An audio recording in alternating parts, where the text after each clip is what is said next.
ആസനം മരിയൻ ഉടമ്പടി ധ്യാനത്തിലേക്ക് നമ്മൾ ഭക്തിപൂർവ്വം പ്രവേശിക്കുകയാണ്. ഈശോയോട് നമുക്ക് ഹൃദയത്തിൽ നന്ദി പറയാം.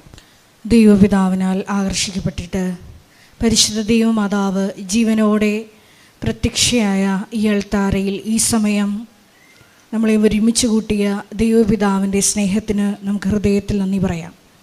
2004 ഡിസംബർ 7 ഉച്ചകഴിഞ്ഞ് 2:30 ഇതുപോലൊരു ആരാധന മധ്യയാണ് ദൈവമാതാവ് സമയഘടികാരം നെഞ്ചിൽ ചാർത്തി ഈ അൾത്താരയിൽ പ്രത്യക്ഷയായിക്കൊണ്ട് ദുരന്തം ഉണ്ടാകുവാൻ പോകുന്നു, പ്രാർത്ഥിക്കണമെന്ന വലിയ ദൈവിക സന്ദേശം കൈമാറിയത്.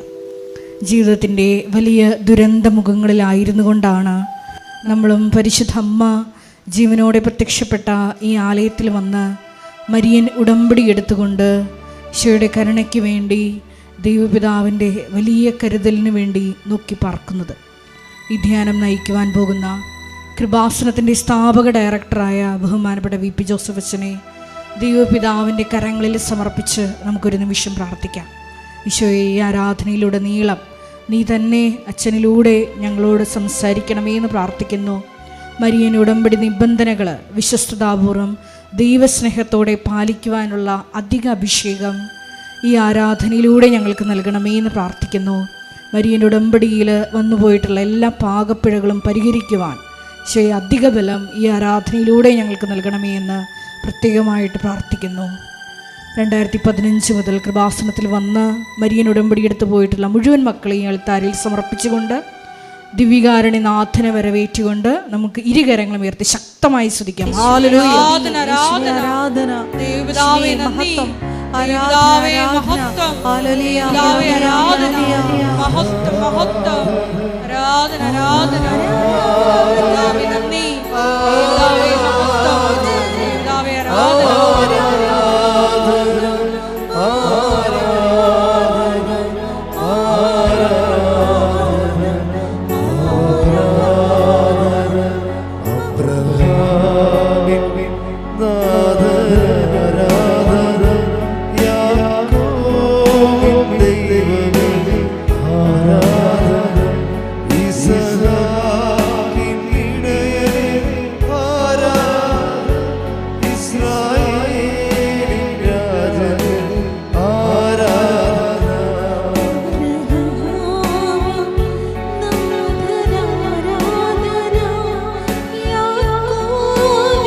വിശുദ്ധി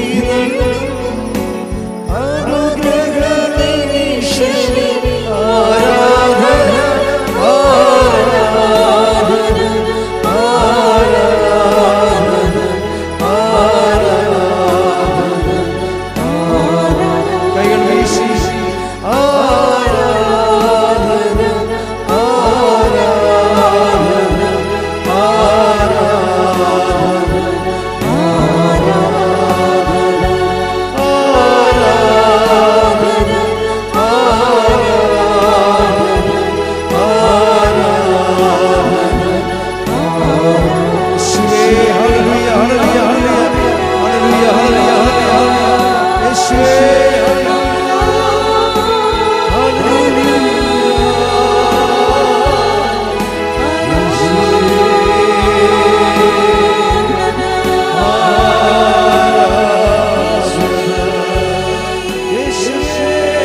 മാറ്റുന്ന ദൈവം അണയുന്ന നിമിഷമേ ആരാധന.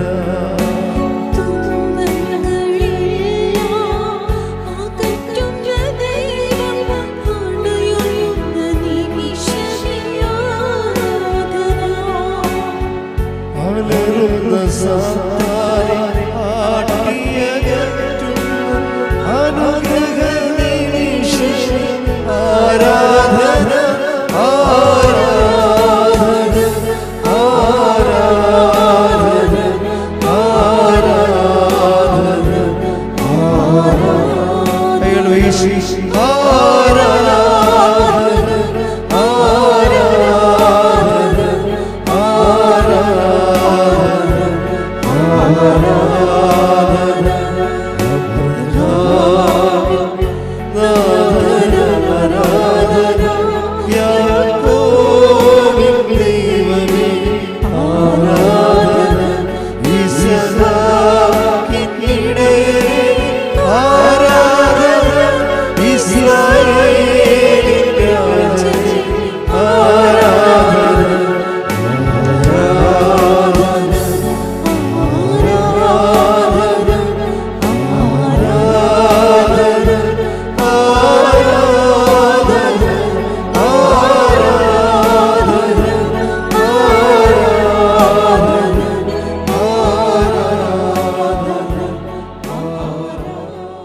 പരിശുദ്ധ പരമ ദിവ്യകാരുണ്യത്തിന് നേരവും ആരാധനയും സ്തുതിയും പുകഴ്ചയും ഉണ്ടായിരിക്കട്ടെ. പരിശുദ്ധ പരമ ദിവ്യകാരുണ്യത്തിന് നേരവും ആരാധനയും സ്തുതിയും പുകഴ്ചയും ഉണ്ടായിരിക്കട്ടെ. പരിശുദ്ധ പരമ ദിവ്യകാരുണ്യത്തിന് നേരവും ആരാധനയും സ്തുതിയും പുകഴ്ചയും ഉണ്ടായിരിക്കട്ടെ.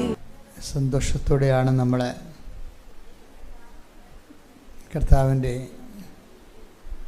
ശുശ്രൂഷകളിൽ പങ്കെടുക്കുന്നത്. നിങ്ങൾ അച്ഛന് വേണ്ടി പ്രാർത്ഥിക്കണം.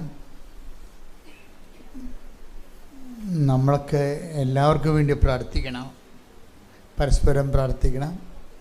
അതിൻ്റെ കാരണം ഒരു ദൈവീയ ശുശ്രൂഷയാകുമ്പോൾ ദൈവ ശുശ്രൂഷകർക്ക് അത് ശുശ്രൂഷയുടെ ഒരു അഭിഷേകം കിട്ടുന്നത് നമ്മളുമായിട്ട് ബന്ധമുള്ള കാര്യമല്ല. അതാണ് വിഷയം. ഞാൻ സംസാരിക്കുമ്പോൾ എനിക്ക് വചനം കിട്ടുന്നത് മാത്രമല്ല വിഷയം. ആ വചനം നിങ്ങൾക്ക് അനോയിൻറ്റിങ് ആകണം. വചനത്തിന് വെറുതെ വചനം പറയാം. അപ്പോൾ റേഡിയോ പ്രഭാഷണങ്ങളൊക്കെ നമ്മൾ കേൾക്കത്തില്ലേ? അതുപോലെ ടി വിയിൽ എന്തുമാത്രം പ്രഭാഷണങ്ങൾ നമ്മൾ കേൾക്കുന്നു. അതൊരു പ്രഭാഷണമൊക്കെ ദൈവവചന പ്രഘോഷണങ്ങൾ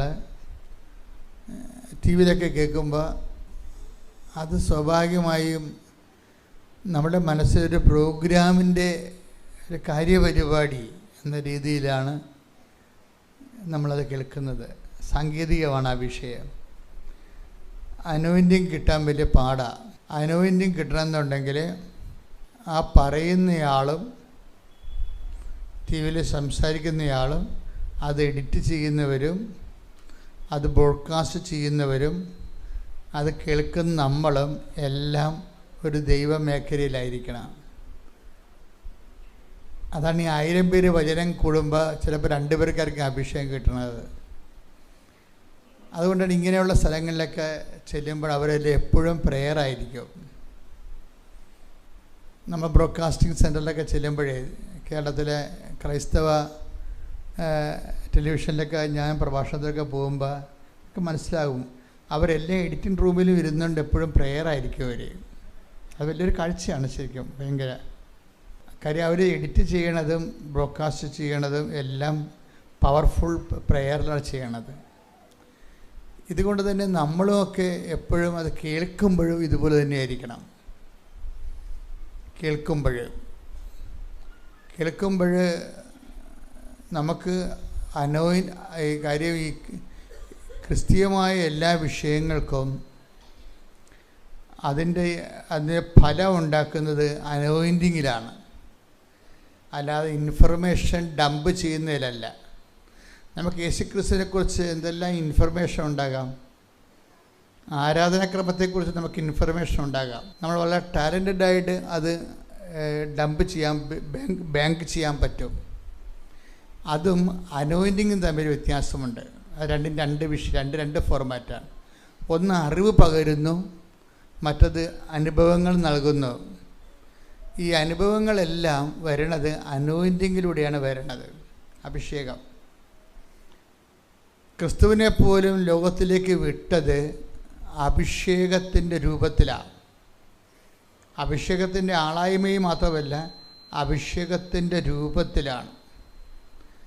ഇപ്പോഴേ ഉദാഹരണത്തിന് ഇടം എന്നും പറഞ്ഞൊരു വാക്ക് ബൈബിളിലുണ്ട്. എന്താണ് ഇടം? രാവിലെ ഞാൻ കുളിച്ചുകൊണ്ടിരുന്നപ്പോൾ എൻ്റെ മനസ്സിൽ പരിശുദ്ധാത്മാവ് നൽകിയ ഒരു സംഭവമാണ്. ഇടം ഇല്ലാത്തവരുണ്ട്. ഇപ്പോൾ ഒരു വിസ റിജക്റ്റ് ചെയ്ത്, അപ്പോൾ എന്താണ് അതിൻ്റെ അർത്ഥം? എന്താണ്? ഇടം ഇല്ലെന്ന് എൻ്റെ അർത്ഥം. ജർമ്മനിയിൽ നിങ്ങൾക്ക് ഇടമില്ല. അതല്ലേ വിസ റിജക്റ്റ് ചെയ്യുമ്പോൾ ഉണ്ടാകുന്നത്. ജപ്റ്റ് ചെയ്തു, നിങ്ങളുടെ വീട്ടിൽ താമസിക്കാൻ നിങ്ങൾക്ക് ഇടം ഇല്ല എന്നാണ്. ഇങ്ങനെ ഇടമില്ലാത്ത എല്ലാ വിഷയങ്ങൾക്കും അത് ഇടം നിങ്ങൾക്ക് കിട്ടുന്നത് വരെ അതിൻ്റെ സബ്സ്റ്റിറ്റ്യൂട്ട് ഉണ്ടാവും. അതിനാണ് അനോയിൻറ്റിങ് എന്ന് പറയുന്നത്. നമുക്കത് ഫീൽ ചെയ്യത്തില്ല. കർത്താവ് ഈ വിഷയം എനിക്ക് ഇരിപ്പിടം ഒരുക്കുന്നത് വരെ ഞാൻ കർത്താവിൽ ജീവിക്കും. അത് ബൈബിളിലെ ഒരു നിലപാടാണത്. എന്താണ്? ഞാൻ നിൻ്റെ ശത്രുക്കളെ എൻ്റെ പാദപീഠമാക്കുവോളൂ നീ എൻ്റെ വലതുവശത്തിരിക്കുക. Take the word of God. സ്തുതിക്കട്ടെ. ഹല്ലേലൂയ, ഹല്ലേലൂയ, ഹല്ലേലൂയ, ഹല്ലേലൂയ. യേശുവേ നന്ദി. ഹല്ലേലൂയ, ഹല്ലേലൂയ, ഹല്ലേലൂയ, ഹല്ലേലൂയ, ഹല്ലേലൂയ. യേശുവേ ആരാധന. യേശുവേ നന്ദി. മഹത്വം. ഹല്ലേലൂയ. 110 സങ്കീർത്തനം 1 തിരുവചനം. കർത്താവ് എൻ്റെ കർത്താവിനോട് അരുളി ചെയ്തു, ഞാൻ നിന്റെ ശത്രുക്കളെ നിന്റെ പാദപീഠമാക്കുവോളം നീ എൻ്റെ വലതുഭാഗത്തിരിക്കുക. ഇപ്പം ജപ്തി നടപടി നമ്മുടെ മുമ്പിലുള്ള ഒരു നെഗറ്റീവ് സിറ്റുവേഷനാണ്. ജോലി കിട്ടണില്ല. അത് ഒരു നെഗറ്റീവ് സിറ്റുവേഷനാണ്. മോശം ഒരു കാലാവസ്ഥയാണ്. ഇപ്പം രോഗിയാണ് നീ, അത് ഒരു മോശം കാലാവസ്ഥയാണ്. അപ്പോൾ അതിൻ്റെ കർത്താവിൻ്റെ ഈ വിഷയത്തോട്, നെഗറ്റീവ് സിറ്റുവേഷനോട് കർത്താവിൻ്റെ നിലപാട് എന്താണ്? ഇത് നിന്നെ വിഷമിപ്പിക്കുന്ന, ഉത്കണ്ഠപ്പെടുത്തുന്ന, ഭാരപ്പെടുത്തുന്ന എല്ലാം നിൻ്റെ ശത്രുവാണ്. അതെന്ത് ചെയ്യും? അത് നീ കീഴ്പ്പെടുത്തരുത്. എന്താണ്? ഞാൻ നിൻ്റെ ശത്രുവിനെ എന്ന് പറഞ്ഞ്, ഞാൻ നിൻ്റെ ശത്രുവിനെ നിന്റെ പാദപീഠമാക്കുവോളം, നിന്റെ കാഴ്ചവെട്ട് ഞാനത് കൊണ്ടുവരും. ഒരു ടൈമിൽ ഈ അവസ്ഥ നീ അതിജീവിക്കും. അതിനെ കയറി നിൽക്കും നീ. അതാണ് നിന്റെ പാദപീഠമാക്കുമെന്ന്. നീ അതിനെ കീഴ്പ്പെടുത്തും. നീ അതിനെ കീഴ്പ്പെടുത്തുന്ന വരെ നീ എന്ത് ചെയ്യണം? നീ എൻ്റെ വലതു ഭാഗത്തിരിക്കണമെന്ന് കൈയടിച്ച് ശ്രദ്ധിക്കട്ടെ. ഹല്ലേലൂയ, ഹല്ലേലൂയ, ഹല്ലേലൂയ, ഹല്ലേലൂയ. യേശുവേ ദേവദാവേ മഹത്വം, ദേവദാവേ ആരാധന.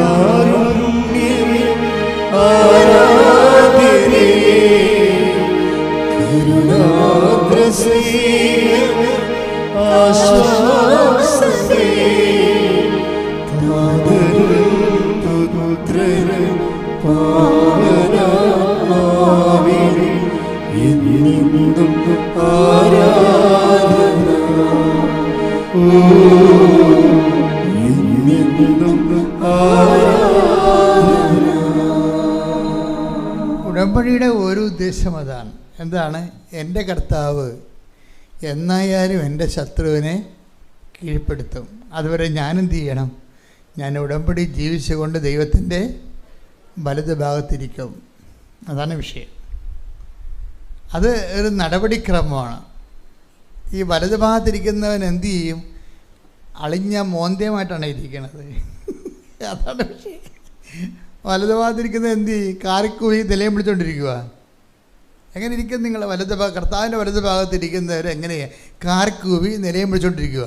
വിഷയം തീരണത് വരെ കാർക്കൂവി നിലവിളിക്കുന്നവർ കർത്താവിൻ്റെ ഇടതുവശത്തായിരിക്കണത്. അതാ വിഷയം. അങ്ങനെ ഒരു വിഷയം ഇല്ല. സാത്താന് വേണ്ടി ഒഴിച്ചിട്ടിരിക്കുന്ന സ്ഥലമാണത്. അതുകൊണ്ടാണ് കർത്താവ് വലതു ഭാഗം എന്ന് എടുത്തു പറയണത്. ദൈവത്തിന് വലതും ഇടതും ഉണ്ടെന്നല്ല എൻ്റെ അർത്ഥം. മറിച്ചെന്താണ്? ദൈവത്തിൻ്റെ വചനമനുസരിച്ച് ജീവിക്കുന്ന ആൾക്കാരെ സൂചിപ്പിക്കാനാണ് വലതു ഭാഗവും ഇടതു ഭാഗവും ഒക്കെ പറയണത്. അല്ല ദൈവത്തിന് വലതും ഇടതും ഉണ്ടായിട്ടല്ല.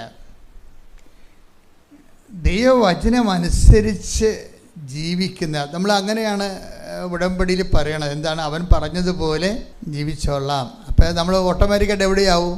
ദൈവത്തിൻ്റെ വലതുഭാഗത്ത്. പക്ഷേ അവൻ പറഞ്ഞതുപോലെ ജീവിച്ചോളാമെന്ന് നമ്മൾ പറഞ്ഞ് ദൈവത്തിൻ്റെ വലതുവശത്ത് ഇരിക്കുമ്പോൾ, ആ വലതുവശത്ത് ഇരിക്കുമ്പോൾ ഉണ്ടാകുന്ന ഒരു ഡീസൻസി ഉണ്ട്. അത് കീപ്പ് ചെയ്യണം.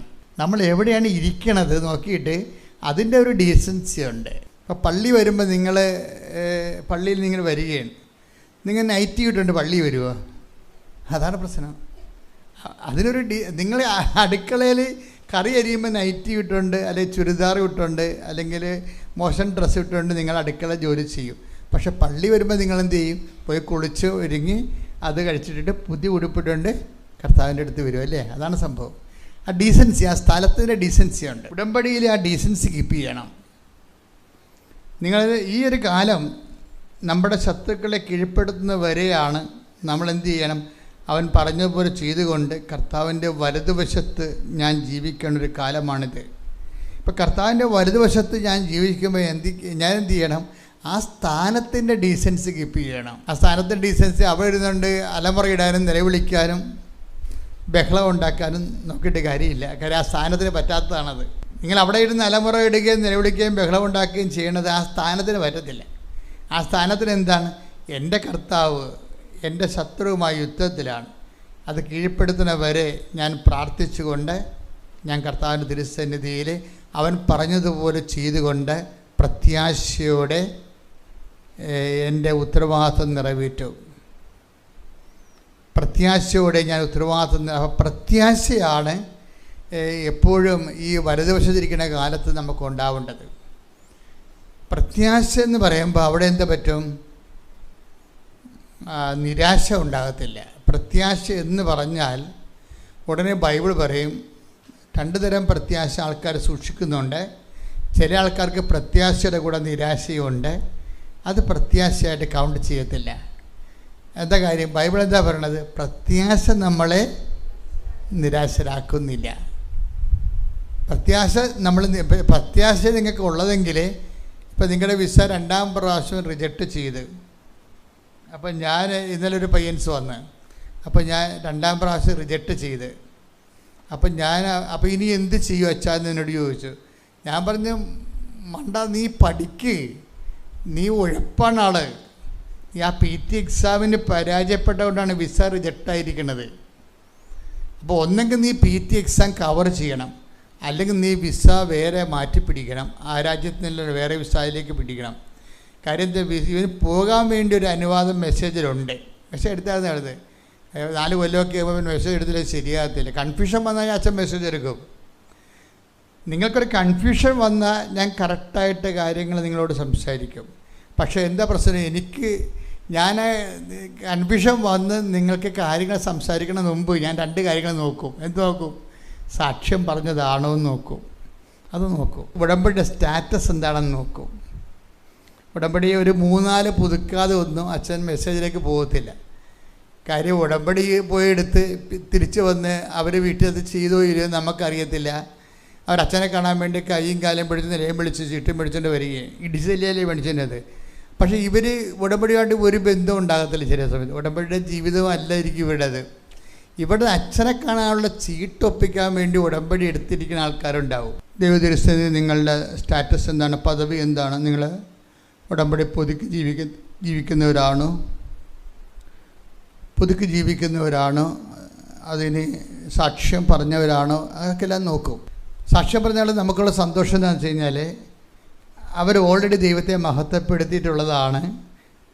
നമുക്ക് മനസ്സിലാകുന്ന വിഷയം എന്താണ്? അവരോട് ദൈവം കമ്മ്യൂണിക്കബിളാണ്. അപ്പോൾ നമുക്ക് പ്രശ്നമില്ല. അവർക്ക് അനുഗ്രഹങ്ങൾ കിട്ടിയത് ദൈവാനുഭവം നേടിയതുമാണ്. അപ്പോൾ അത് സാക്ഷ്യം പറഞ്ഞ നിസ്സാര കാര്യമല്ല. അത് സാക്ഷ്യം ഒരാൾ പറഞ്ഞു കഴിഞ്ഞാൽ അതിൻ്റെ അർത്ഥം എന്താണ്? നിങ്ങൾക്ക് ദൈവാനുഭവം നേടിയ ആൾക്കാരാണ്. അപ്പോൾ അതൊരു സർട്ടിഫിക്കറ്റാണ് ശരിക്കും പറഞ്ഞാൽ. ദൈവാനുഗ്രഹം ഉണ്ടായിട്ടും സാക്ഷ്യം പറയാതെ നടക്കുന്ന കളികളില്ലേ? ദൈവാനുഭവം ഉണ്ട്, പക്ഷെ അവർ അത് സാക്ഷ്യപ്പെടുത്തത്തില്ല. അപ്പോൾ അവർ സ്വാഭാവികമായിട്ടും അതെന്താ സംഭവിക്കണമെന്ന് വെച്ച് കഴിഞ്ഞാൽ കാലാന്തരത്തിൽ നിങ്ങൾ കെട്ടുപോകും. കാര്യം വെച്ചാൽ ദൈവത്തിന് കാര്യം ഈശോ എന്താ പറഞ്ഞത്? വിളക്ക് കൊളുത്തിക്കഴിഞ്ഞാൽ പിന്നെ എന്ത് ചെയ്യണം? അത് പീഠത്തിന്മേൽ വെക്കണം. എന്തിനാണ്? വീട്ടിലുള്ള എല്ലാവർക്കും പ്രകാശം ലഭിക്കണമെന്ന്. അതാണ്. ഇപ്പോൾ ദൈവം ഒരു അനുഭവത്തിൻ്റെ വെളിച്ചം വിളക്ക് കൊളുത്തിയാൽ അത് പിന്നെ എന്താണ്? പറയിട്ട് മൂടി വെക്കരുത്. നിങ്ങൾ മാത്രം രഹസ്യമായിട്ട് അറിയണ കാര്യമല്ലത്. അത് മറ്റുള്ളൊരു വിശ്വാസത്തിലേക്ക്, വിശ്വാസത്തിൻ്റെ ദീപമാണത്. Take the word of God. വിളക്ക് കൊളുത്തിയാൽ ശ്രദ്ധിക്കട്ടെ. ഹല്ലേലൂയ ഹല്ലേലൂയ ഹല്ലേലൂയ യേശുവേ നന്ദി. ഹല്ലേലൂയ ഹല്ലേലൂയ. ലൂക്ക 11:33. ലൂക്ക 11:33. വിളക്ക് കൊളുത്തി പറഞ്ഞ വിളക്ക് കൊളുത്തി ആരും നിലവറയിലോ പറയുടെ കീഴിലോ വയ്ക്കാറില്ല. മറിച്ച് അകത്ത് പ്രവേശിക്കുന്നവർക്ക് വെളിച്ചം കാണാൻ പീഠത്തിന്മേലാണ് വയ്ക്കുന്നത്. ഉടമ്പടിയിലേക്ക് വന്ന ആൾക്കാരാണ് അത് അകത്ത് പ്രവേശിക്കുന്നതെന്ന് പറഞ്ഞാൽ എന്താണ്? ഉടമ്പടി ജീവിതത്തിലേക്ക് വന്ന ആൾക്കാരെ അവർക്ക് പ്രത്യാശ പകരണതാണ് ഈ സാക്ഷ്യം എന്ന് പറയുന്നത്. അവർക്ക് പ്രത്യാശ പകരാൻ. അപ്പം നിങ്ങൾ എത്രയും വേഗം പ്രാർത്ഥിക്കേണ്ടത്, കർത്താവേ ഞങ്ങൾക്ക് നിലവാരമുള്ള സാക്ഷ്യം കിട്ടണമെന്ന് പ്രാർത്ഥിക്കണം. സാക്ഷ്യം കിട്ടിയിട്ട് കാര്യമില്ല. ചില ആൾക്കാരോട് ഞാൻ ചോദിച്ചു, ചേച്ചി സാക്ഷ്യം പറഞ്ഞതാണോ? എഴുതി കൊടുത്തതാണ്. എഴുതി കൊടുത്തത് ഞാൻ പറയിപ്പിച്ചില്ലെന്ന് എൻ്റെ അർത്ഥം. പറയാൻ വേണ്ടി മാത്രമൊന്നും ഇല്ലെന്ന് എൻ്റെ അർത്ഥം. അതാണ് വിഷയം. എഴുതി കൊടുത്താണെന്ന് പറഞ്ഞു കഴിഞ്ഞാൽ നിങ്ങൾ അക്സെപ്റ്റ് ചെയ്തു എന്നേ ഉള്ളൂ. എഴുതി കൊടുക്കണം നല്ലതാണ്. അതുപോലും ഇല്ലെങ്കിൽ പിന്നെ ഞാൻ അവരോട് സംസാരിക്കത്ത് പോലും ഇല്ല. എഴുതി കൊടുത്താണെന്ന് പറയുമ്പോൾ എനിക്ക് മനസ്സിലാകും ദൈവം പതുക്കെ പ്രവർത്തിക്കാൻ തുടങ്ങിയിട്ടുണ്ട്. ഇനി ദൈവം കുറച്ചുകൂടി ഇവർ ശരിയായാൽ കർത്താവ് കൂടുതൽ പ്രവർത്തിക്കുമെന്ന്. എഴുതി കൊടുത്തിട്ടില്ലെന്ന് പറയണമെന്നുണ്ടെങ്കിൽ പിന്നെ ഇവരെ ഞാൻ ഇവിടുന്ന് ഓടിച്ചിടും. എന്താ കാര്യം? ഇവരിതിനകത്ത് കയറാനുള്ള യോഗ്യത പോലും ഇല്ല. എന്താ കാര്യം വെച്ചാൽ അവർ ഉടമ്പടി 3 പുതുക്കിയിട്ട് ഒരു സാക്ഷ്യം പോലും ഉണ്ടായിട്ടില്ലെന്നുണ്ടെങ്കിൽ ഇവർ കള്ളസാക്ഷിയായിട്ട് ജീവിക്കുകയാണ് ശരിക്കും. ഉടമ്പടിയുടെ കള്ളസാക്ഷികളുടെ എണ്ണം കൂടുതലാണ്. ഉടമ്പടിക്ക് സാക്ഷികളുമുണ്ട്. നിങ്ങൾ സാക്ഷികളല്ലെങ്കിൽ പിന്നെ എന്താണ്? കള്ളസാക്ഷികളാണ്. അതാണ് വിഷയം. കാര്യം ഇപ്പോഴും നിങ്ങൾ വരുന്നുണ്ടല്ല. എന്തുദ്ദേശത്തെ വരണേ? നിങ്ങൾക്ക് സാക്ഷ്യമില്ല, സാക്ഷ്യം നിങ്ങൾ കൈമാറിയിട്ടില്ല. പിന്നെ ആരാണ്? പിന്നെയും വരച്ച് കെട്ടി വരുന്നുണ്ട്. എന്തിനു വരുന്നത്? കള്ളസാക്ഷ്യമാണത്. അപ്പം കള്ളസാക്ഷികൾ എത്രയും വേഗം സത്യമായ സാക്ഷ്യത്തിലേക്ക് മാറണം. അവർ ഒന്ന് പ്രാർത്ഥിച്ച്, കർത്താവായ ദൈവമേ എത്രയും വേഗം എല്ലാവർക്കും സാക്ഷ്യം നൽകാനും സാക്ഷ്യങ്ങൾ എല്ലാവർക്കും വെളിച്ചം കിട്ടാനും പൊതുസാക്ഷികളായി അവരെ ഉയർത്തണമേ. ശ്രദ്ധിക്കട്ടെ. ഹല്ലേലൂയ ഹല്ലേലൂയ ഹല്ലേലൂയ ഹല്ലേലൂയ യേശുവേ നന്ദി. ഹല്ലേലൂയ ഹല്ലേലൂയ ഹല്ലേലൂയ ഹല്ലേലൂയ ഹല്ലേലൂയ. മഹത്വം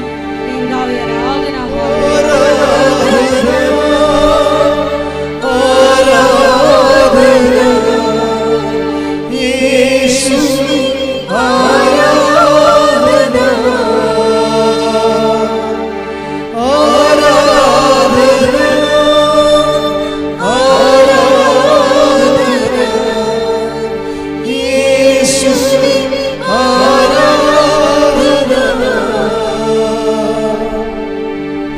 പരമദിവ്യകാരുണ്യത്തിന് ഇന്നലെ നമ്മുടെ സിന്ധു നെൽസൺ, കൊല്ലത്തെ ഒരു പ്രേക്ഷിതയാണ് സിന്ധു നെൽസൻ്റെ ഒരു സാക്ഷ്യം ഉണ്ടായിരുന്നു. അപ്പോൾ സാക്ഷ്യത്തിൽ അവർ പറയണത് അവർ ഉടമ്പടി പുതുക്കണത് എന്തിനാണെന്നറിയാവോ? ഞങ്ങൾ ഉടമ്പടി പുതുക്കുമ്പോൾ നിയോഗങ്ങൾ വെക്കാറില്ലെന്ന്. ഭർത്താവും ഭാര്യയും ഉടമ്പടിക്കാരാ. അപ്പോൾ അവർ രണ്ടുപേരും ഒരുമിച്ചാണ് പ്രവർത്തിക്കണത്. അപ്പോൾ അവർ പറഞ്ഞു ഞങ്ങൾ ഉടമ്പടി വെക്കുമ്പോൾ നിയോഗങ്ങൾ വെക്കാറില്ലെന്ന്. അപ്പം ഞാൻ ആദ്യമായിട്ടും കേൾക്കണത് ഇത് കാര്യം. ഉടമ്പടി വെക്കുമ്പോൾ ആൾക്കാർക്ക് നിയോഗങ്ങൾ ഇല്ലാത്ത നിയോഗങ്ങളില്ലെങ്കിൽ കെട്ടിച്ചു വിട്ട മക്കളുടെ പേരക്കിടാങ്ങളുടെ നിയോഗം വരെ എടുത്ത് വെക്കണ പാർട്ടിയാണുള്ളത് ഇവിടെ. അത് വെച്ചാൽ വലിയമ്മമാർ നിയോഗം വെക്കുകയാണെങ്കിലേ ഒന്നും അവരുടെ വെക്കത്തില്ലല്ലോ, അവരുടെ വെക്കത്തില്ല. അവർ കെട്ടിച്ചു വിട്ട മക്കളൊക്കെ കാര്യങ്ങളൊക്കെയാണ് വെക്കണത്. നിയോഗം വെക്കാൻ വേണ്ടിയാണ് ഈ ഉടമ്പടി ആൾക്കാരെ പുതുക്കുന്നത്. അപ്പോൾ ഇവിടെ ഒരാൾക്കാർ പറയണത് എന്താണെന്നറിയാമോ? ഈ സിന്ധു നെസം പറയണത് ഞങ്ങൾ ഉടമ്പടി പുതുക്കുമ്പോൾ നിയോഗം വെക്കാറില്ലെന്ന്. അപ്പം ഞാനിവിടെ നിൽപ്പുണ്ടായിരുന്നു, ഞാൻ നോക്കി ഇതെന്ത് പരിപാടി, പിന്നെ ഇവരെന്താ വെക്കണത് ഒക്കെ പറയണത്. ഞങ്ങൾ വെക്കണത് ഉടമ്പടി ആൾക്കാർ എടുക്കുന്നതിന് വേണ്ടിയാണ്.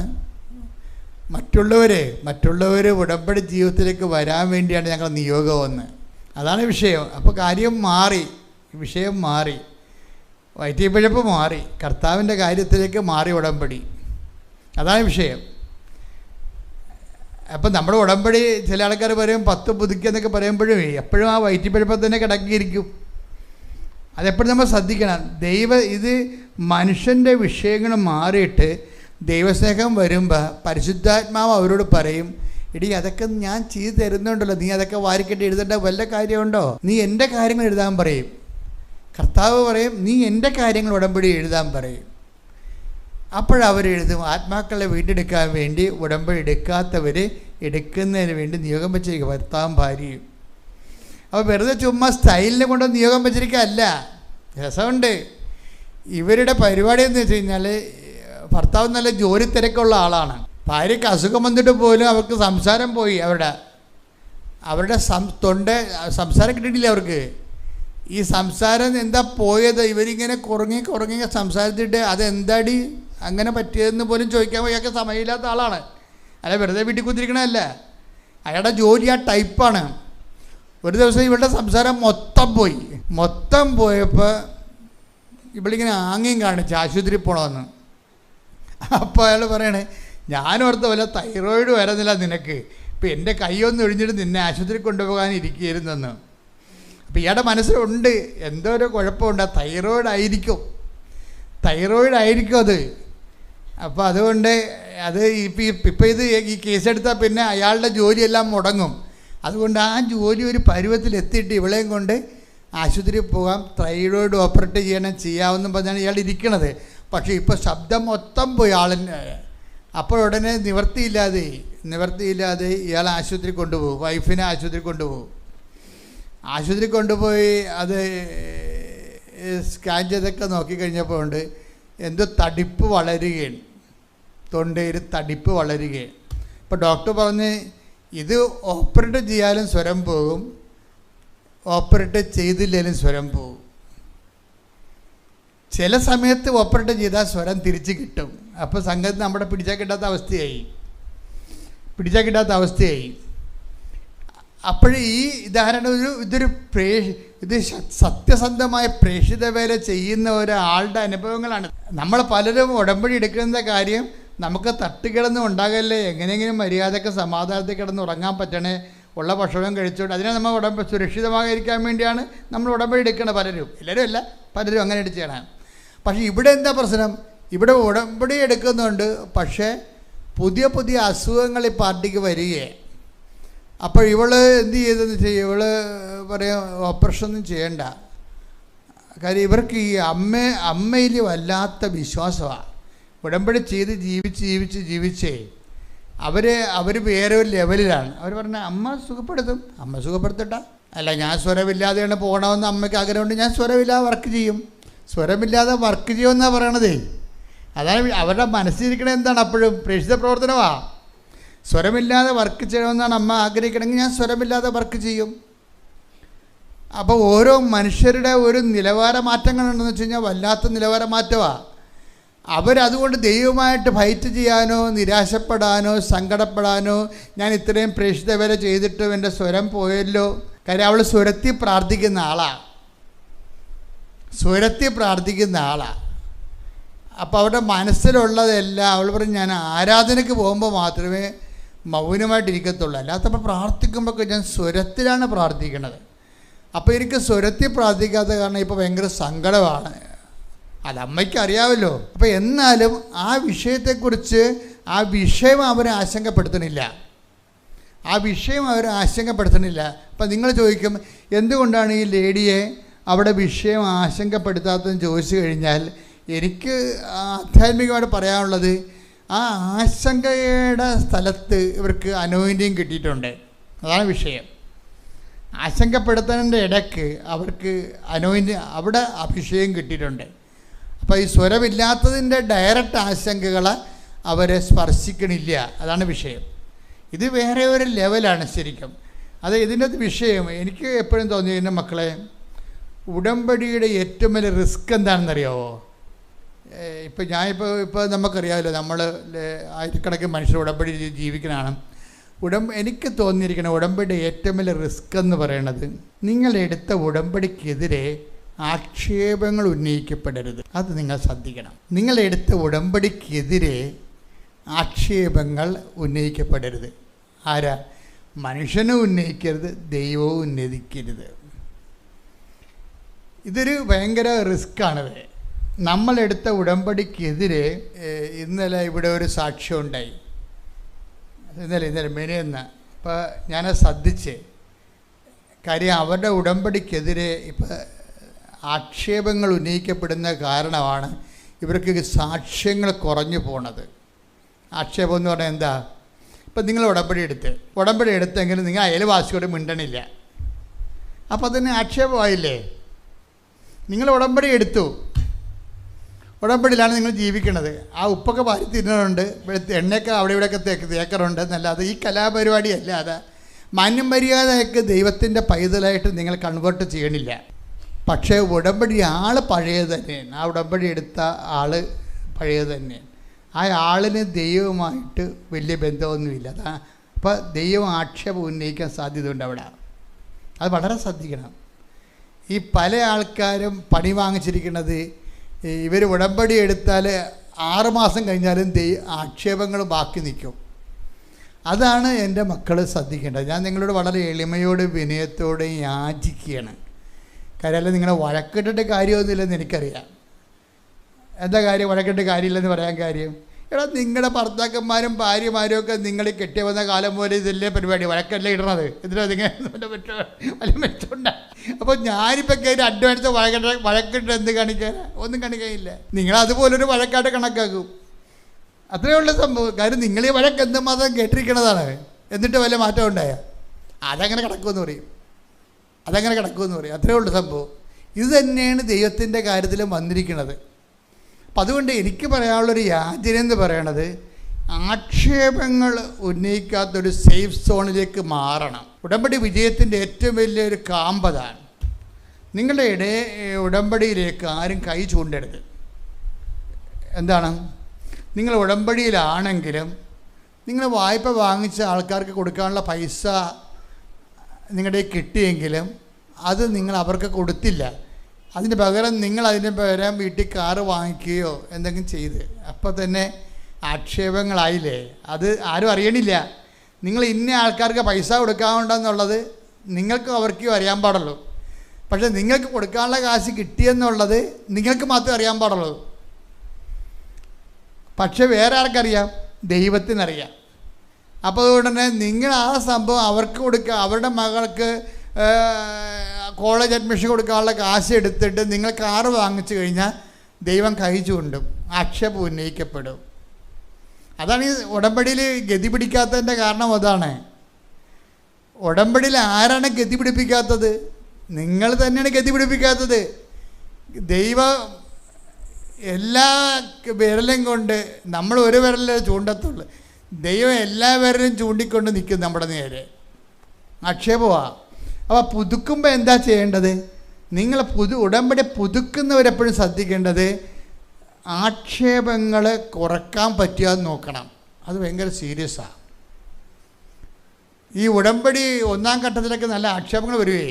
മനുഷ്യൻ്റെ ഭാഗത്തു നിന്നും വരും, ദൈവത്തിൻ്റെ ഭാഗത്ത് വരും. അപ്പോൾ ഭർത്താവ് തന്നെ പറയും, അല്ലെ ഭാര്യ തന്നെ പറയും, ഇവർ ഉടമ്പടി എടുത്തിട്ടും ഗതി പിടിക്കത്തില്ലെന്നാണ് തോന്നണമെന്ന് പറയും. ഇവരുടെ കൈയിരിപ്പ് ഇതല്ലേ. ഇങ്ങനെയുള്ളവരൊക്കെ ഇപ്പോൾ ഉടമ്പടി എടുത്ത് വീട്ടിലെ കാശ് കളയാവുന്നല്ലാതെ വല്ല ഗുണവും ഉണ്ടെന്ന് ചോദിക്കും. അപ്പോൾ വീട്ടുകാർ തന്നെ ഉടമ്പടിക്കെതിരെ ആക്ഷേപം ഉന്നയിക്കുമ്പോൾ തന്നെ നിങ്ങൾക്ക് കരച്ചിൽ വരണം ശരിക്കും. അല്ലാതെ നിങ്ങൾ എടുത്ത് പിടിച്ചോണ്ട് നിന്നൊരു കാര്യമില്ല. വീട്ടുകാരെ നിങ്ങളുടെ ഉടമ്പടിക്കെതിരെ ആക്ഷേപം ഉന്നയിക്കുമ്പോൾ അത് ദൈവത്തിൻ്റെ ഭാഗത്തു നിന്നാണ് അത് പറയണമെന്ന് മനസ്സിലാക്കണം. കാര്യം വീട്ടുകാരെ നിങ്ങളെ കൃത്യമായിട്ട് അറിയാൻ പറ്റത്തുള്ളൂ. വീട്ടുകാർ തന്നെ നിങ്ങൾക്ക്, ഞാനിപ്പോൾ ഇത് പറയാൻ കാരണം ഈ സിന്ധു നെൽസൺ സാക്ഷ്യം പറഞ്ഞപ്പോഴേ അവരുടെ ഒരു പ്രത്യേക മിഷൻ എന്താണെന്നറിയാമോ? അവരിവിടെ കൊണ്ട് എഴുതിയിട്ടിരിക്കണത് ഉടമ്പടിയിൽ വീണുപോയ ആൾക്കാരെ തിരിച്ചു കൊണ്ടുവരാൻ. അതാണ് എഴുതിയിരിക്കുന്ന ഒരു നിയോഗം. വല്ല കാര്യമുണ്ട. അപ്പോൾ അവരെന്ത് മാത്രം ഉയർന്നെന്ന് നോക്കിയേ. ഉടമ്പടിയില്ല അവരുടെ രണ്ടാമത്തെ നിയോഗം എന്താണ്? ഉടമ്പടി വീണുപോയ ആൾക്കാരെ, അവിടെ വീട്ടിലൊരു വിശേഷമൊന്നും എഴുതണില്ല. അവിടെ വീട്ടിലെ വിശേഷം എന്ന് പറയണത് അവരുടെ വീട്ടിൽ മാതാവുണ്ട്. അപ്പം അമ്മ അവിടെ ഉള്ള കാര്യം ആ വിശേഷമൊന്നും അവർ തിരക്കേണ്ട കാര്യമില്ല. അതാണ് അവരുടെ മനസ്സിരിപ്പ്. അതുകൊണ്ടാണ് അവർ പറഞ്ഞത് ഞാൻ മരുന്നൊന്നും എടുക്കത്തൊന്നുമില്ല. അമ്മയ്ക്ക് എപ്പോഴാണ് സ്വരം തരാൻ ഉദ്ദേശിക്കുന്നത് അമ്മ തന്നോളും. അതുവരെ ഞാൻ സ്വരമില്ലാതെ പ്രാർത്ഥിക്കാൻ പറഞ്ഞാൽ ഞാൻ സ്വരമില്ലാതെ പ്രാർത്ഥിക്കും. പക്ഷേ ഫെബ്രുവരി 20-ാം തീയതി ആകുമ്പോൾ എവിടെ നിന്നാണെന്ന് അറിയാൻ പറ്റില്ല. സ്വരം എല്ലാം കൂടി ഇങ്ങനെ വരാൻ തുടങ്ങി. അതാണ് വിശ്വാസത്തിൻ്റെ കാത്തിരിപ്പെന്ന് പറയുന്നത്. ശ്രദ്ധിക്കട്ടെ. ഹല്ലേലൂയ, ഹല്ലേലൂയ, ഹല്ലേലൂയ, ഹല്ലേലൂയ, ഹല്ലേലൂയ. മഹത്വം, മഹത്വം, ആരാധന,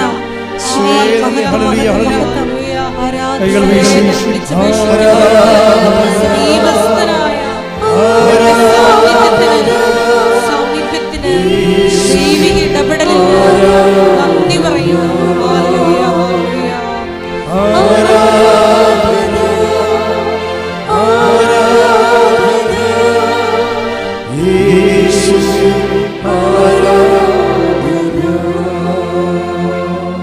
പരിശുദ്ധ പരമ ദിവ്യകാരുണ്യത്തിന് ആരാധനയും സ്തുതിയും പുകഴ്ചയും ഉണ്ടായിരിക്കട്ടെ. അപ്പൊ സിന്ധു ഒരു മരുന്നും കഴിക്കാതെ ഒരു ഓപ്പറേഷനും പോകാതെ അവളെന്താ പറഞ്ഞത്? അമ്മ വീട്ടിലുണ്ട്, വീട്ടുകാരി അമ്മയ്ക്കറിയാമല്ലോ. അമ്മ ആഗ്രഹിക്കുമ്പോൾ സ്വരം തരും, അല്ലെങ്കിൽ സ്വരമില്ല ഞാൻ എൻ്റെ ജോലി ചെയ്യും. അതാ നിലപാടെന്ന് പറഞ്ഞതാണ്. വിശ്വാസം കൊണ്ട് ലോകത്തെ ജയിക്കുന്ന രീതികളാണതൊക്കെ. അപ്പോൾ എന്ത് പറ്റി? ഇങ്ങനെ ഒരു നിലപാടെടുത്ത കാരണം അവരുടെ ഉടമ്പടി സത്യസന്ധമായി സേഫ് സോണിലായി. അപ്പോൾ എന്ത് പറ്റി? ഒരു ഓപ്പറേഷനുമില്ല, മരുന്നുമില്ല. ആ മരുന്നില്ലാതെ ഫെബ്രുവരി 20-ാം തീയതി ആയപ്പോൾ സ്വരം അമ്മ തിരിച്ചു കൊടുത്തു. അപ്പോൾ അത് എന്നാ വിഷയം എന്ന് വെച്ചാൽ ഇത് വേറൊരു ലെവലാണ്. നമ്മൾ ഉടമ്പടിയിലുള്ള ഒരു ഗുണമെന്ന് പറയുന്നത് വേറെ ഒരു പ്രാർത്ഥനാ പദ്ധതിയും ഇതിൻ്റെ ഒപ്പം നിൽക്കാത്തതിൻ്റെ കാരണം ഇതിൻ്റെ അകത്തുള്ള കണ്ടൻറ്റ് വൈസ് റിച്ചാണ് ഭയങ്കര. ഇപ്പോൾ ഈ ഉടമ്പടിയുടെ ഇവരുടെ ഒന്നാമത്തെ നിയോഗം, ഉടമ്പടി പുതുക്കുമ്പോൾ ഒന്നാമത്തെ നിയോഗം എന്താണ്? ഉടമ്പടി എടുക്കാത്തവരെ ഉടമ്പടി എടുപ്പിക്കാൻ. അതാണ് ഒന്നാമത്തെ നിയോഗം. രണ്ടാമത്തെ നിയോഗം എന്താണ്? ഉടമ്പടി വീണ് പോയവരെ എഴുന്നേൽപ്പിക്കാൻ. അപ്പോൾ ഉടമ്പടി വീണ് പോയവരെ എഴുന്നേൽപ്പിക്കാൻ വേണ്ടി ഇവരെല്ലാ ദിവസവും 3 മണിയാകുമ്പോൾ വീട്ടിൽ നിന്ന് ഇറങ്ങി പോവുകയാണ്. ഓരോ വീട്ടിൽ നിങ്ങൾ ഉടമ്പടി എടുത്തതാണെന്ന് ചോദിക്കും. അപ്പോൾ അവർ പറയും ഉടമ്പടി എടുത്താണ് കൊച്ചേ, ഇടയ്ക്ക് വീണ് പോയി. പിന്നെ എന്തു ചെയ്യും? അവിടെ ഇരുന്നുകൊണ്ട് ഉടമ്പടി എങ്ങനെയാണ് ഉടമ്പടി വീണ്ടും തിരിച്ചു വരിക, തിരിച്ചു വന്നാലുള്ള ഗുണങ്ങളെക്കുറിച്ചൊക്കെ ഇവരെ പറഞ്ഞ് മനസ്സിലാക്കും. എന്നിട്ട് അവരെ ഗ്രൂപ്പിൽ ആഡ് ചെയ്യും. ഇതൊക്കെ ആര് ഇവിടുന്ന് വല്ലതും പറഞ്ഞു കൊടുത്തതാ വല്ലതാണോ? ഇതൊക്കെ പരിശുദ്ധാത്മാവ് പറഞ്ഞിട്ട് അവർ സ്വന്തമായിട്ട് ചെയ്യുന്ന പരിപാടികളാണ് ഇതൊക്കെ. എന്നിട്ട് അവരെ ഗ്രൂപ്പിൽ ആഡ് ചെയ്യും. എന്നിട്ട് അവരുടെ സ്പിരിച്വൽ മെയിൻ്റനൻസ് നിരീക്ഷിക്കും. ഇവർ ആത്മാവിൽ വളരുന്നുണ്ടോ എന്ന് പരിശോധിക്കും. അങ്ങനെയൊക്കെയാണ് ചെയ്യണത്. അപ്പോൾ അങ്ങനെ വന്നപ്പോൾ കുറച്ച് കഴിഞ്ഞപ്പോൾ ഇവർക്കൊരു കുഴപ്പം പറ്റി. എന്താ? ഇവർക്ക് കിഡ്നിയിൽ കല്ല് വന്നു. അപ്പോൾ ഭയങ്കര വയറുവേദനയാണ്. വയറുവേദന കൊണ്ട് പൊളയണ ആൾ. അപ്പോൾ ഇവരുടെ സ്കാനിങ് റിപ്പോർട്ട് എടുത്തപ്പോൾ 2002 മുതൽ സ്കാനിങ് ഉണ്ട് ഇവർക്ക്. അന്ന് ആ എല്ലാ സ്കാനിങ്ങിലും ഇവർക്ക് കിഡ്നി കല്ലുണ്ട്. അപ്പോൾ 2002 മുതൽ കിഡ്നി കല്ലുള്ള പാർട്ടിയാണ്. ഇപ്പം എന്നാ ഇപ്പോൾ കിഡ്നി കല്ലാണെന്ന് മനസ്സിലായതും അതിൻ്റെ വേദന ഇപ്പം സഹിക്കാൻ പറ്റാത്തതായി. അവളെ ആൾക്കാരെയും കൊണ്ടുവന്ന് ഇവിടെ ഉടമ്പടി എടുപ്പിക്കാൻ വേണ്ടി വരുമ്പോഴും ഇവളുടെ മാതാവിൻ്റെ മുമ്പിൽ നിൽക്കുമ്പോഴും വയറുവേദന സഹിക്കാൻ പറ്റത്തില്ല. അപ്പോൾ വയറുവേദന സഹിക്കാൻ പറ്റാതെ ഇവളാ ഉടമ്പടി വിളക്കിൻ്റെ അടുത്ത് എഴുന്നേച്ച് അമ്മയോട് പറയും, അമ്മേ ഈ കല്ല് എങ്ങനെ കളയണമെന്ന് അമ്മയ്ക്കറിയാം, അത് ഞാൻ വേറെ ഒന്നും പറയണില്ലെന്ന് പറഞ്ഞ് വിളക്കെന്ന് എന്നെ വായിച്ച് വയറെത്തേക്കും അവിടെ. പിന്നെ സ്കാൻ ചെയ്യുമ്പോൾ കല്ലില്ല. അതാണ് വിഷയം. എന്നിട്ട് വിഷയം എന്ന് വെച്ച് കഴിഞ്ഞാൽ ഈ ആൾക്കാരെ ഇവൾക്ക് എന്നാ ഹോംവർക്ക് കൊടുത്താലും ഇവളത് 100 മാർക്ക് മേടിക്കും. എന്താ കാര്യം? വിശ്വാസ ജീവിതമാ, ചെയ്യണ ജോലി അത്തരവാ. ചില വീടുകളിലൊക്കെ ചെല്ലുമ്പോൾ ഉടമ്പടി എന്തുകൊണ്ടാണ് നിന്ന് പോയെന്ന് ഇപ്പോൾ ചില ആൾക്കാർ പറയും, കൊച്ചെ ഉടമ്പടി എടുത്തതാണ്, ഇപ്പോൾ ഉടമ്പടി കാശ് രൂപം കാണാനില്ലെന്ന്. അപ്പോൾ ഓരോ വീടിൻ്റെ അവസ്ഥ കണ്ടില്ലേ? ഉടമ്പടി എടുത്ത്, അപ്പോൾ ഉടമ്പടി കാശ് രൂപം കാണാനില്ലെന്ന് പറയുമ്പോൾ തന്നെ എൻ്റെ അർത്ഥം എന്താ? ഉടമ്പടി നിങ്ങൾ ഉഴപ്പുമ്പോൾ തന്നെ ദൈവം കാശ് രൂപം എടുത്ത് മാറ്റും. പ്രമാണമല്ലേ അത്? ഈ കന്നുകാലി എടുത്ത് ഉടമ്പടി കാശ് രൂപം എന്നിട്ട് കാര്യമില്ലല്ലോ. ഇത് വയറ്റിപ്പഴപ്പിന് വേണ്ടി ഉടമ്പടി എടുത്ത് ദൈവത്തെ പറ്റിക്കാൻ വന്നിരിക്കേണ്ട ജാതിയാണ്. അപ്പോൾ ദൈവത്തെ പറ്റിച്ച് കഴിഞ്ഞാൽ പിന്നെ എന്ത് ചെയ്യും ദൈവം? അപ്പം തന്നെ കാശ് രൂപ എടുത്ത് മാറ്റും. അതാണ് ഇവർ പറയണത്, കാശ് രൂപം കാണാനില്ലെന്ന്. കാണാനില്ല അല്ല, എടുത്ത് മാറ്റിയതാ. നിങ്ങളിനി അതും കൊണ്ട് ചോദിച്ചുണ്ടാകേണ്ട കാര്യമില്ലല്ലോ. അത് നിങ്ങൾ ദൈവമായിട്ട് എടുത്ത ഉടമ്പടിയുടെ പ്രമാണമാണ് ഈ ഉടമ്പടി കാശ് രൂപം എന്ന് പറയണത്. അതിന്മേൽ തൊട്ട് ആൾക്കാർ വിശ്വാസപ്രമാണം ചൊല്ലിയാണ് പിശാചിനെ വരെ ജയിച്ചിരിക്കുന്നത്. അപ്പം അതുകൊണ്ട് ജീവിക്കുന്ന 10,000 മനുഷ്യർ ഇവിടെ ഉണ്ട്. നീ ഇവിടെ വന്ന് എടുക്കേണ്ട ഒരു കാര്യമില്ല. നീ പണ്ട് മുതലേ ദൈവത്തിന് ബിസ്ക്കറ്റ് പോലെ തിന്നു തീർക്കണ ഒരു പിശാച. അതിൻ്റെ പേരിലാണ് നീ ഉടമ്പെടുക്കാൻ വേണ്ടി വന്നിരിക്കുന്നത്, വയറ്റിപ്പഴപ്പിന് വേണ്ടിയാ. അപ്പോൾ ഈ ഒരു മൈൻഡ് സെറ്റ് ഉള്ളത് കാരണം ഉടമ്പടി ദൈവം അപ്പം തന്നെ ഇവിടെ ഉടമ്പടിയിലല്ല. ഉടമ്പടി കൺകറൻ്റ് ഇല്ല ഇവക്ക്. ഇവളിവിടെ വന്ന് എന്തൊക്കെ കാണിച്ചു പോയെന്നല്ലാതെ ഇവളുടെ ഉടമ്പടി ദൈവം അംഗീകരിച്ചിട്ടില്ല. മൊത്തം ആക്ഷേപമാണ് ആ ഉടമ്പടിക്ക്. ഉടമ്പടിയുടെ ആയിട്ടുള്ള ഒരു ദൈവത്തിൻ്റെ അനുസരിച്ച് കോമ്പറ്റൻസി ഉണ്ടാവും. ദൈവം ഞാനുമായിട്ട് ഉടമ്പടി ചെയ്യാൻ ഞാൻ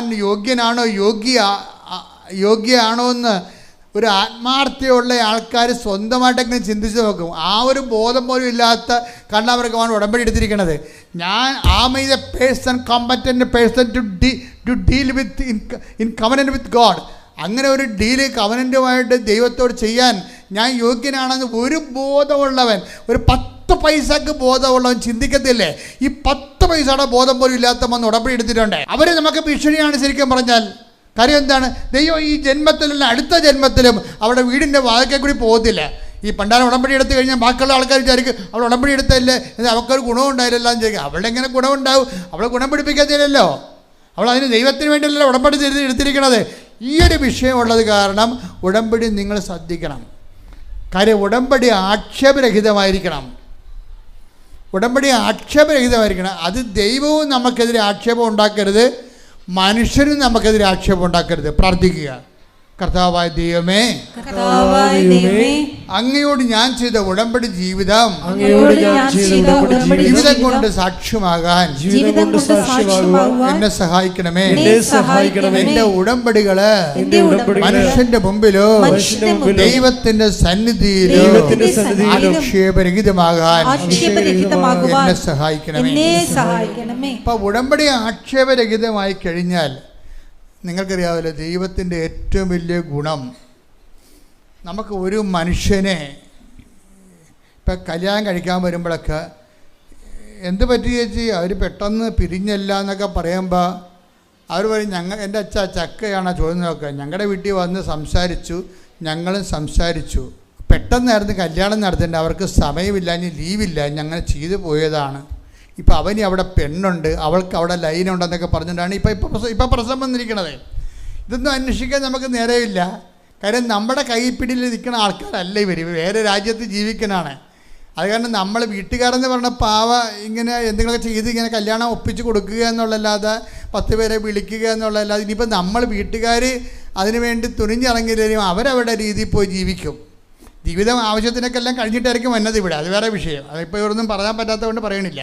അപ്പോൾ ഇങ്ങനെയുള്ള വിഷയങ്ങളൊക്കെ ഉള്ളത് കാരണം പലപ്പോഴും നമ്മുടെ ജീവിതത്തിലെ ഉടമ്പടിയോട് വിശ്വസ്തത കാണിക്കാൻ നമുക്ക് പറ്റാതെ വരും. കാര്യം എന്താ? നമ്മുടെ ജീവിതത്തോട് തന്നെ നമുക്ക് വിശ്വസ്തതയില്ല. വിശ്വസ്തത ഒരു വിഷയം പോലുമല്ല. അപ്പം അതുകൊണ്ട് അങ്ങനെയുള്ള ആൾക്കാർക്ക് അനുതാപം ഉണ്ടാകാനും താമസിക്കും.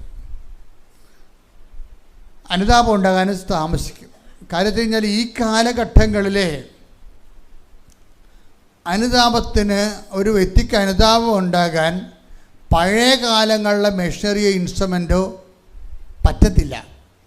കാരണം ഇൻഫിഡേലിറ്റി എന്നുള്ളത് ഈ തലമുറയുടെ ഇൻബിൽട്ടായിട്ടുള്ള സംഭവമാണ്. രാവിലെ ഒരു തവണ ലൈൻ അടിക്കും, ഉച്ചയ്ക്ക് വേറെ ഒരു ലൈൻ അടിക്കും, വേറെ മാറ്റും, അപ്പം നാളെ വേറെ ആദ്യം ലൈൻ അടിച്ചാൽ ആദ്യം തേക്കും. ഇങ്ങനെ വാക്കിലും പ്രവർത്തികളിലും ഒക്കെ മൊത്തം ഇൻഫിഡലിറ്റിയാണ്. ഇൻഫിഡലിറ്റി അവരുടെ ജീവിതത്തിൻ്റെ ഒരു ഭാഗമായത് കാരണം ഇത്രയും അവിശ്വസ്തത ജീവിതത്തിൽ, അവിശ്വസ്തത ഒരു പ്രശ്നമല്ല. സ്വന്തം നിലനിൽപ്പിന് വേണ്ടി ഓരോരോ ആൾക്കാരുമായിട്ട് ബന്ധം ചേർന്ന് ഇവർക്ക് ചെയ്യണേ എന്താണെന്ന് വെളിവില്ലാതെ വന്നിട്ടും അങ്ങനെയുള്ളൊരു ഉടമ്പെടുക്കുമ്പോഴും വിശ്വസ്തയുടെ പ്രശ്നങ്ങൾ വരും. അതെപ്പോഴും നമ്മളെ വളരെ ശ്രദ്ധിക്കണം. ഒന്ന് പ്രാർത്ഥിച്ചേ. കർത്താവായ ദൈവമേ, വിശ്വാസത്തെക്കാൾ ഉപരി വിശ്വസ്തതയാണ് ഉടമ്പടിയുടെ മുഖമുദ്രയെന്ന് മനസ്സിലാക്കി എന്റെ അനുതാപങ്ങളെ വിശ്വസ്തതയെ അടിസ്ഥാനപ്പെടുത്തിക്കൊണ്ട് അനുതാപം നൽകുന്നതിനായി എന്നെ അഭിഷേകം ചെയ്യണമേ. ശ്രുതിക്കട്ടെ. ഹല്ലേലൂയ, ഹല്ലേലൂയ, ഹല്ലേലൂയ, ഹല്ലേലൂയ. യേശുവേ നന്ദി. ഹല്ലേലൂയ, ഹല്ലേലൂയ, ഹല്ലേലൂയ. യേശുവേ ആരാധന, ആരാധന.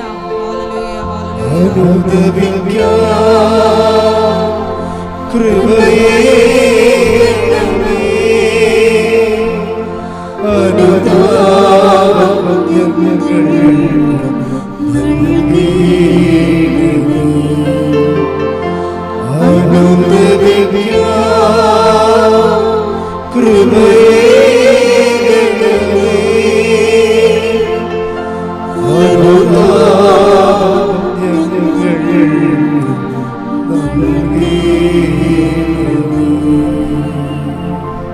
പരിശുദ്ധ പരമ ദിവ്യകാരുണ്യത്തിന് ആരാധനയും സ്തുതിയും പുകഴ്ചയും ഉണ്ടായിരിക്കട്ടെ. പരിശുദ്ധ പരമ ദിവ്യകാരുണ്യത്തിന് ആരാധനയും സ്തുതിയും പുകഴ്ചയും ഉണ്ടായിരിക്കട്ടെ.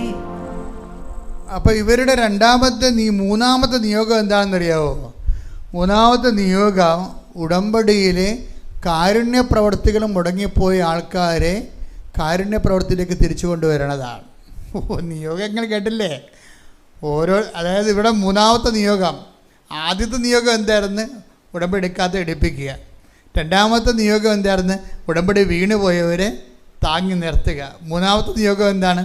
ഉടമ്പടിയിലെ കാരുണ്യ പ്രവർത്തികളില്ലാത്തവരെ കണ്ടുപിടിച്ചുകൊണ്ട് അവരെ കൊണ്ട് കാരുണ്യ പ്രവൃത്തി ചെയ്യിക്കുക. അതിനെ വീട്ടിൽ പോയി കുത്തിരിക്കണേ ഓരോരുത്തൻ്റെ. എങ്ങനെയാണ് കാരുണ്യ പ്രവൃത്തി ചെയ്യണത്? കാരുണ്യ പ്രവൃത്തി ചെയ്യാൻ വേണ്ടി ഒരു പ്രോജക്റ്റ് ഉണ്ടാക്കി കൊടുക്കുകയാണ് അവർക്ക്. എന്താ പ്രോജക്റ്റ്? ഒരു വീട് ജപ്തി വന്ന് അത് മൊത്തം പോയി. ആ വീട് ജപ്തി ചെയ്ത് പോയി. പിന്നെ എന്താണ്, അവർ ടർപ്പോളെ താഴെ താമസിക്കണം ഇപ്പോൾ ഒരു വീട്ടുകാർ. അപ്പോൾ അതൊരു പ്രോജക്റ്റായിട്ട് ഇവരെടുത്ത് ആ ചേച്ചിക്ക് എന്താണ്, അവിടെ യൂട്രസ് ഇറങ്ങിക്കൊണ്ടിരിക്കുകയാണ്. എന്തൊരു കഷ്ടമാണ് മനുഷ്യൻ അനുഭവിക്കണമെന്ന് നോക്കിയേ. ജപ്തി വന്ന് അവർ മഴയത്തായിപ്പോയി, അവൻ്റെ താമസിച്ചിട്ടും അവരുടെ യൂട്രസ് ഇറങ്ങി ബ്ലീഡിങ് ആയി. അപ്പോൾ ഇവർ അവിടെ ചെന്ന് അങ്ങനെ ആ കുടുംബത്തെ കണ്ടുപിടിച്ചിട്ട് എന്ത് ചെയ്ത്, ഈ കാരുണ്യ പ്രവൃത്തി ചെയ്യാത്ത ആൾക്കാരെല്ലാം വീട്ടിൽ പോയിട്ട് ഉടമ്പടി എടുത്തിട്ടുണ്ട്. കാരുണ്യ പ്രവൃത്തി ഇല്ല, അവർക്ക് അറിയത്തില്ല എന്താണെന്ന്. കാര്യം മോളിൽ പോയിരുന്ന് ഉറങ്ങിയ പാർട്ടി ആയിരിക്കും. അതാണ് വിഷയം. അവിടെ നിന്നുണ്ട് മൊബൈലൊക്കെ ഞാൻ ഇടയ്ക്ക് ചിലപ്പോൾ ഈ പുതുക്കാൻ വേണ്ടി പോയിരിക്കുന്ന സ്ഥലത്ത് കൂടി നമ്മൾ ഒന്ന് പോയി നോക്കിയേ. അവിടെ പോയിരുന്നുണ്ട് ഈ മൊബൈലൊക്കെ നോക്കിക്കൊണ്ടിരിക്കുകയാണേ കുറേ പേര്. അതാണ് അതൊക്കെ കാണുമ്പോൾ അറിയാൻ പറ്റൂ. കാര്യം അങ്ങനെ കുറേ പേരുണ്ട് ഈ പുതുക്കാൻ പോണ പാട്ടി വെച്ച് മൊബൈൽ നോക്കിക്കൊണ്ടിരിക്കും. ചില ആൾക്കാർ ഉറങ്ങിക്കൊണ്ടിരിക്കും. അപ്പോൾ എനിക്ക് കാണുമ്പോൾ ചിരി വരും. എന്താ കാര്യം? വെറുതെ വീട്ടിലിരുന്ന് പണി പഠിക്കണവരെ ഇവിടെ വന്ന് മറ്റുള്ളവർക്ക് ഉതപ്പുണ്ടാക്കി അതിൻ്റെ കൂടി എക്സ്ട്രാ പണിയും മേടിച്ചുകൊണ്ടിരിക്കുന്ന അവിടെ ഈ പാർട്ടിയാണ് ഈ കാരുണ്യ പ്രവൃത്തി മുടങ്ങിക്കഴിഞ്ഞാൽ അപ്പം തന്നെ ഉടമ്പടി കട്ടാകുമല്ലോ. അവൻ പറയണ പോലെ ചെയ്തോളാമെന്നാണല്ലോ പറഞ്ഞിരിക്കുന്നത്. അവൻ പറഞ്ഞ കാര്യം മുഴുവൻ കാരുണ്യ പ്രവൃത്തിയാണല്ലോ. ഞാൻ രോഗിയായിരുന്നു, നിങ്ങളെന്നെ സന്ദർശിച്ചു. ഞാൻ നഗ്നനായിരുന്നു, നിങ്ങളെന്നെ ഉടുപ്പിച്ചു. ഞാൻ കാരാഗൃഹവാസിയായിരുന്നു, നിങ്ങളെന്നെ സന്ദർശിച്ചു. അതെല്ലാം അവൻ പറയണ പോലെ ചെയ്യണതെല്ലാം കാരുണ്യ പ്രവൃത്തിയാണ്. ആ കാരുണ്യ പ്രവൃത്തി ചെയ്യാതെ ഇരിക്കുമ്പോൾ തന്നെ ഓട്ടോമാറ്റിക്കായിട്ട് ഉടമ്പടി പോവുകയില്ല. അപ്പം തന്നെ പിന്നെ പതുക്കെ അവസാനം മാത്രമേ ഈ ബ്രെയിൻ ഡെത്ത് പോലെയാണ് വരണത്. ഉടമ്പടിക്ക് ആശീർവം പോയാൽ ഓർക്കണം എന്താണ് ബ്രെയിൻ ഡെത്തായെന്ന് നടക്കണം. എല്ലാം അവസാനം മരിക്കണം. എല്ലാ അവയവങ്ങളും നമ്മൾ മരിക്കുമ്പോൾ ആദ്യം മരിക്കണത് എന്തായിരിക്കും? കാലായിരിക്കും മരിക്കണത് അല്ലേ? വൈദ്യശാസ്ത്രത്തിൽ അറിയാം, ഡോക്ടർമാർക്ക് ഉണ്ടല്ലോ ഇവിടെ. ആദ്യം മരിക്കണത് കാലാണ്. കാല് മരിച്ചു കഴിയുമ്പോൾ തന്നെ പിന്നീട് കുറച്ച് ഭാഗങ്ങളായിട്ട് മരിച്ച് ഹൃദയം നിന്ന് അവസാനം 10 മിനിറ്റോളം ബ്രെയിനിൽ കറണ്ട് ഉണ്ടാകും. അവസാനം ബ്രെയിനും മരിക്കും.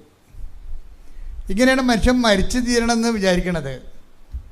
അപ്പം അതുപോലെ തന്നെ കാല് മരിക്കുമ്പോൾ തന്നെ ഓർക്കുക, കാരുണ്യ പ്രവൃത്തി പോയി. കാലില്ലാതെ കാരുണ്യ പ്രവൃത്തി ഇല്ലല്ലോ. എവിടെയെങ്കിലും പോകണ്ടേ? ഞാൻ ഈ സന്ദർശിക്കാൻ പോകണമെങ്കിൽ രോഗികളെ സന്ദർശിക്കണ്ടേ? അപ്പോൾ രോഗികളെ സന്ദർശിച്ചിട്ട് കുറേ നാളായെന്ന് കേൾക്കുമ്പോൾ തന്നെ എൻ്റെ അർത്ഥം എന്താണ്? സന്ദർശനവും സഞ്ചാരവും ഒന്നുമില്ല, കാല് മരിച്ചു. ഉടമ്പടി മരിക്കണം.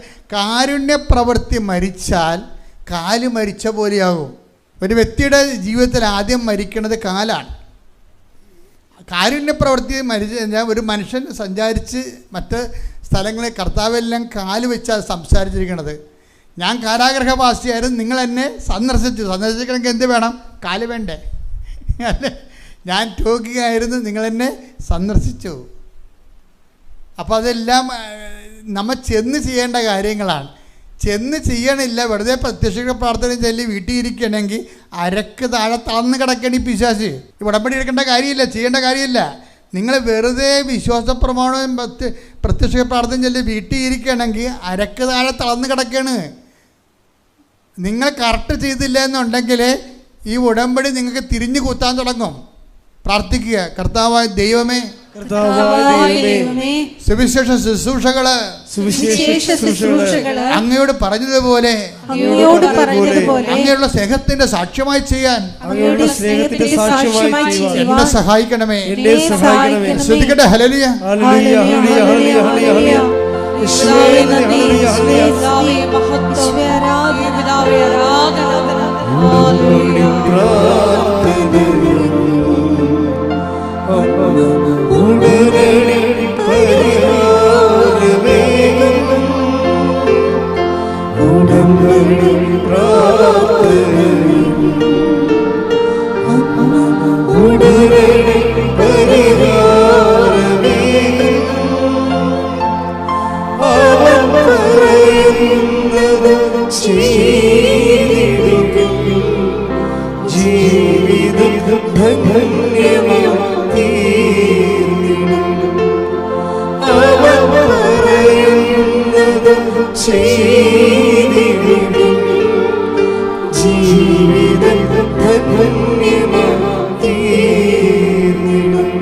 പരിശുദ്ധ പരമ ദിവ്യകാരുണ്യത്തിന് അപ്പൊ ഇങ്ങനെ ഓരോ വീടുകളിലൊക്കെ ചെല്ലുമ്പോൾ ചില വീടുകളിൽ ഇപ്പം ഈ ചില വീടുകളിൽ ചെല്ലുമ്പോൾ കാരുണ്യ പ്രവൃത്തി ഇല്ലെന്ന് പറഞ്ഞില്ലേ? അപ്പോൾ ഈ സിന്ധു ചെല്ലുമ്പോൾ ഈ കാരുണ്യ പ്രവൃത്തി ഇല്ലാത്ത ആൾക്കാർക്ക് കാരുണ്യ പ്രവൃത്തി ചെയ്യാനുള്ള വകുപ്പ് കാണിച്ചു കൊടുക്കും. അപ്പോൾ ഈ ബ്ലീഡിംഗ് ഒക്കെ പറഞ്ഞൊന്നുമില്ല ആളില്ലേ, അവരാ ഷെഡ് കെട്ടിക്കൊടുത്ത ഇവരാണ്. പിന്നെ ഒരു കൂട്ടായ്മ ഉണ്ടാക്കിയിട്ട് അവിടെ പിരിവിട്ടിട്ട് ഇവർക്ക് ആശുപത്രി പോകാനുള്ള പൈസ കൊടുക്കാം. അല്ല, ഞങ്ങളെവിടെ പോകാനാണ്? എവിടെയാണ് ആശുപത്രി? ഗവൺമെൻറ് ആശുപത്രി എവിടെയാണെന്ന് ഈ സാധനത്തിന് വേറെ എല്ലാ സ്ഥലവും അറിയാം. നാട്ടിൽ ഉടമ്പെടുക്കുമ്പോൾ എവിടെ പോകണം? ആശുപത്രി പോകണം. ഏത് ആശുപത്രി? ഗവൺമെൻറ് ആശുപത്രി. നമ്മുടെ നാട്ടിൽ ഗവൺമെൻറ് ആശുപത്രി ഉണ്ടാ? എന്തും ഓരോ ജന്മങ്ങൾ വരുന്നതേ ഭയങ്കര കഷ്ടമാണ്. ഒരു മനുഷ്യനെ മറ്റു മനുഷ്യന്മാരെക്കുറിച്ച് ഒരു വിവരവും ഇല്ലാത്ത കുറേ ജന്മങ്ങൾ. ഞാൻ പറഞ്ഞ കുറേ ആൾക്കാരിങ്ങനെ ഈ കുഞ്ഞ് പിള്ളേരൊക്കെ ഇപ്പോൾ കയറി പോകണല്ല. അപ്പം ഞാൻ ചിലങ്ങളെ കാണുമ്പോൾ എനിക്കറിയാം ഇതുങ്ങൾക്ക് മനുഷ്യന്മാർ നമ്മൾ അയൽവാസികളായിട്ട് താമസിക്കുന്ന ആരാണെന്ന് പോയി ഇതുങ്ങൾക്ക് അറിയത്തില്ല. ഇതുങ്ങൾ ഈ രാജ്യം വിട്ട് പോണത് തന്നെ നല്ലതാണ്. കാര്യം ഈ രാജ്യത്തിന് ബാധ്യതയാണ്. എന്താ കാര്യം? ഈ സ്വന്തം നാട്ടിൽ താമസിക്കുന്നത് ആരാണ്? സ്വന്തം ബന്ധുക്കളെ പോലും അറിയാൻ പറ്റില്ല, കൂട്ടുകാരെ അറിയാൻ പറ്റും. അത് ഈ വാട്സപ്പുള്ള കാരണം കുത്തിയിരുന്നോണ്ട് കൂട്ടുകാരെ വിളിക്കും. സ്വന്തം എടി അമ്മ പേരമ്മേണ്ടി വന്നത്. ആ പേരമ്മയാണ്. എന്നാണ് പേരമ്മയായതെന്ന് അമ്മ പറയുന്നത്. അമ്മയുടെ അനിയത്തി വരുമ്പോഴേ എടി പേരമ്മേണ്ടി വന്നത് ആണ്. ശ്രുതി പറ. ആ ശ്രുതി. ആ ശരി, തീർന്നു. പിന്നെ പേരമ്മ പോയി, അവൾ മൊബൈൽ നോക്കിക്കൊണ്ടിരിക്കും. ഈ സാധനം രാജ്യം വിട്ട് പോകണമാണ് നല്ലത്. ഇവിടെ കിടന്നിട്ട് വല്ല കാര്യമൊന്നുമില്ല. ഈ രാജ്യത്തിന് ഒരു മൂല്യമുണ്ട്. സാംസ്കാരിക മൂല്യമുണ്ട്, ഒരു സംസർഗ ബോധമുണ്ട്. ഈ രണ്ട് സാധനം ഇല്ലാത്ത സംഭവങ്ങളൊക്കെ പാസ്പോർട്ട് എടുത്ത് പോകണം. പോയവരെല്ലാവരും അങ്ങനെയാണെന്നല്ല ഞാൻ പറയണത്. പക്ഷേ പോയതിൻ്റെ 10% ഈ ടൈപ്പാണ്. മനുഷ്യത്വമില്ലാതെ മനുഷ്യന്മാരെ തമ്മിൽ അറിയാതെ ഈ ആൾക്കാർ ഉടമ്പടി എടുത്തിട്ട് എന്ത് കാണിക്കുമെന്ന് നിങ്ങൾ വിചാരിക്കണേ? കാര്യം ഉടമ്പടി എന്ന് പറഞ്ഞാൽ മനുഷ്യനെ അറിയണ പദ്ധതിയാണ്. മനുഷ്യന്മാരെ കണ്ടിട്ട് ഇവർ കണ്ടില്ലേ സിന്ധു ചെയ്ത കാര്യങ്ങൾ എന്താണ്? അവരെ പോയിട്ട് അവരുടെ ബ്ലീഡിങ് മനസ്സിലാക്കിയിട്ട് അതിന് അവർക്ക് ട്രീറ്റ് ചെയ്യാൻ പൈസ ഇല്ലാഞ്ഞിട്ട് ചുറ്റി നടന്ന് കാരുണ്യപ്രവർത്തി ചെയ്യാത്ത ആൾക്കാരെല്ലാം കണ്ടുപിടിച്ചിട്ട് അവർക്ക് അപ്പോൾ ഒരു വെടിക്ക് 2 പക്ഷിയാണ്. ഒരു കാരുണ്യപ്രവർത്തി ചെയ്യുകയും ചെയ്തിരുന്ന കാരുണ്യപ്രവർത്തി ചെയ്യാത്തവർക്ക് ചെയ്യാനുള്ള ഒരു അവസരവും ഉണ്ടാക്കി കൊടുത്തിരിക്കുകയാണ്. അപ്പോൾ ഇതിന് രസമുണ്ട്. ഇനി കുറച്ച് കഴിഞ്ഞപ്പോൾ ഇവർക്ക് കരളിന് ഇതിങ്ങനെ ഈ രാജ്യം വിട്ട് പോണത് തന്നെ നല്ലതാണ്. കാര്യം ഈ രാജ്യത്തിന് ബാധ്യതയാണ്. എന്താ കാര്യം? ഈ സ്വന്തം നാട്ടിൽ താമസിക്കുന്നത് ആരാണ്? സ്വന്തം ബന്ധുക്കളെ പോലും അറിയാൻ പറ്റില്ല, കൂട്ടുകാരെ അറിയാൻ പറ്റും. അത് ഈ വാട്സപ്പുള്ള കാരണം കുത്തിയിരുന്നോണ്ട് കൂട്ടുകാരെ വിളിക്കും. സ്വന്തം എടി അമ്മ പേരമ്മേണ്ടി വന്നത്. ആ പേരമ്മയാണ്. എന്നാണ് പേരമ്മയായതെന്ന് അമ്മ അനിയത്തി വരുമ്പോഴേ എടി പേരമ്മേണ്ടി വന്നത് ആണ്. ശ്രുതി പറ. ആ ശ്രുതി. ആ ശരി, തീർന്നു. പിന്നെ പേരമ്മ പോയി, അവൾ മൊബൈൽ നോക്കിക്കൊണ്ടിരിക്കും. ഈ സാധനം രാജ്യം വിട്ട് പോകണമാണ് നല്ലത്. ഇവിടെ കിടന്നിട്ട് വല്ല കാര്യമൊന്നുമില്ല. ഈ രാജ്യത്തിന് ഒരു മൂല്യമുണ്ട്. ഫൈറ്റാണ് ശരിക്കും പറഞ്ഞാൽ. ഈ ഉടമ്പടി എന്ന് പറയുന്നത് ദൈവവുമായിട്ടൊരു ഫൈറ്റാണ്. കരളിന് തടിപ്പ് വന്നു. അപ്പോൾ ഡോക്ടറിനെ കാണാൻ പോയി. ഇവരുടെ കരളിന് തടിപ്പ് വന്നിട്ട്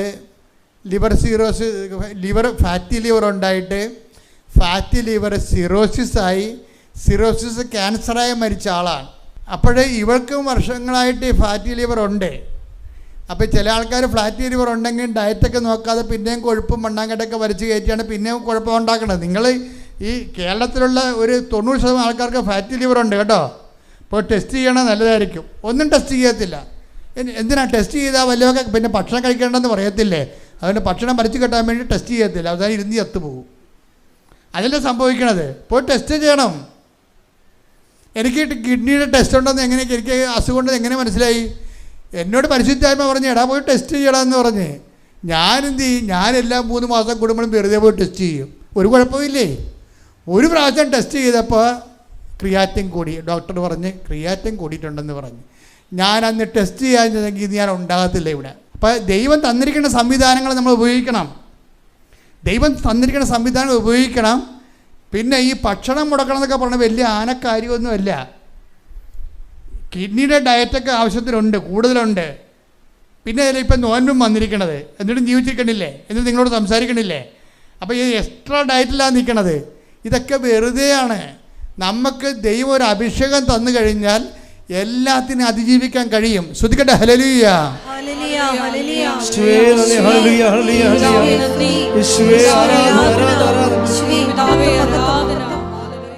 എന്ന് പറഞ്ഞ് ദൈവമായിട്ട് നമ്മളീ പകുതി ദൈവം ഉണ്ടാകാം, ചിലപ്പോൾ ഇല്ലായിരിക്കാം, ഉണ്ടെങ്കിൽ ദൈവത്തിന് കൊള്ളാം. അങ്ങനെയാണ് ചില ആൾക്കാരിരിക്കണത്. ചില ആൾക്കാരുടെ ഉള്ളിൽ വിശ്വാസം ഇല്ലേ? ഒരാവശ്യം നമ്മൾ പ്രാർത്ഥിച്ച് നോക്കാം, ഒന്ന് അവിടം വരെ പോയി നോക്കാം, ഒന്ന് പഠിക്കാൻ വരെ പോകാം, എങ്ങാനും ബിരിയാണി കൊടുത്താലാന്ന് പറഞ്ഞുകൊണ്ട് കുറേ ആൾക്കാർ ഉടമ്പടി എടുത്തിട്ടുണ്ട്.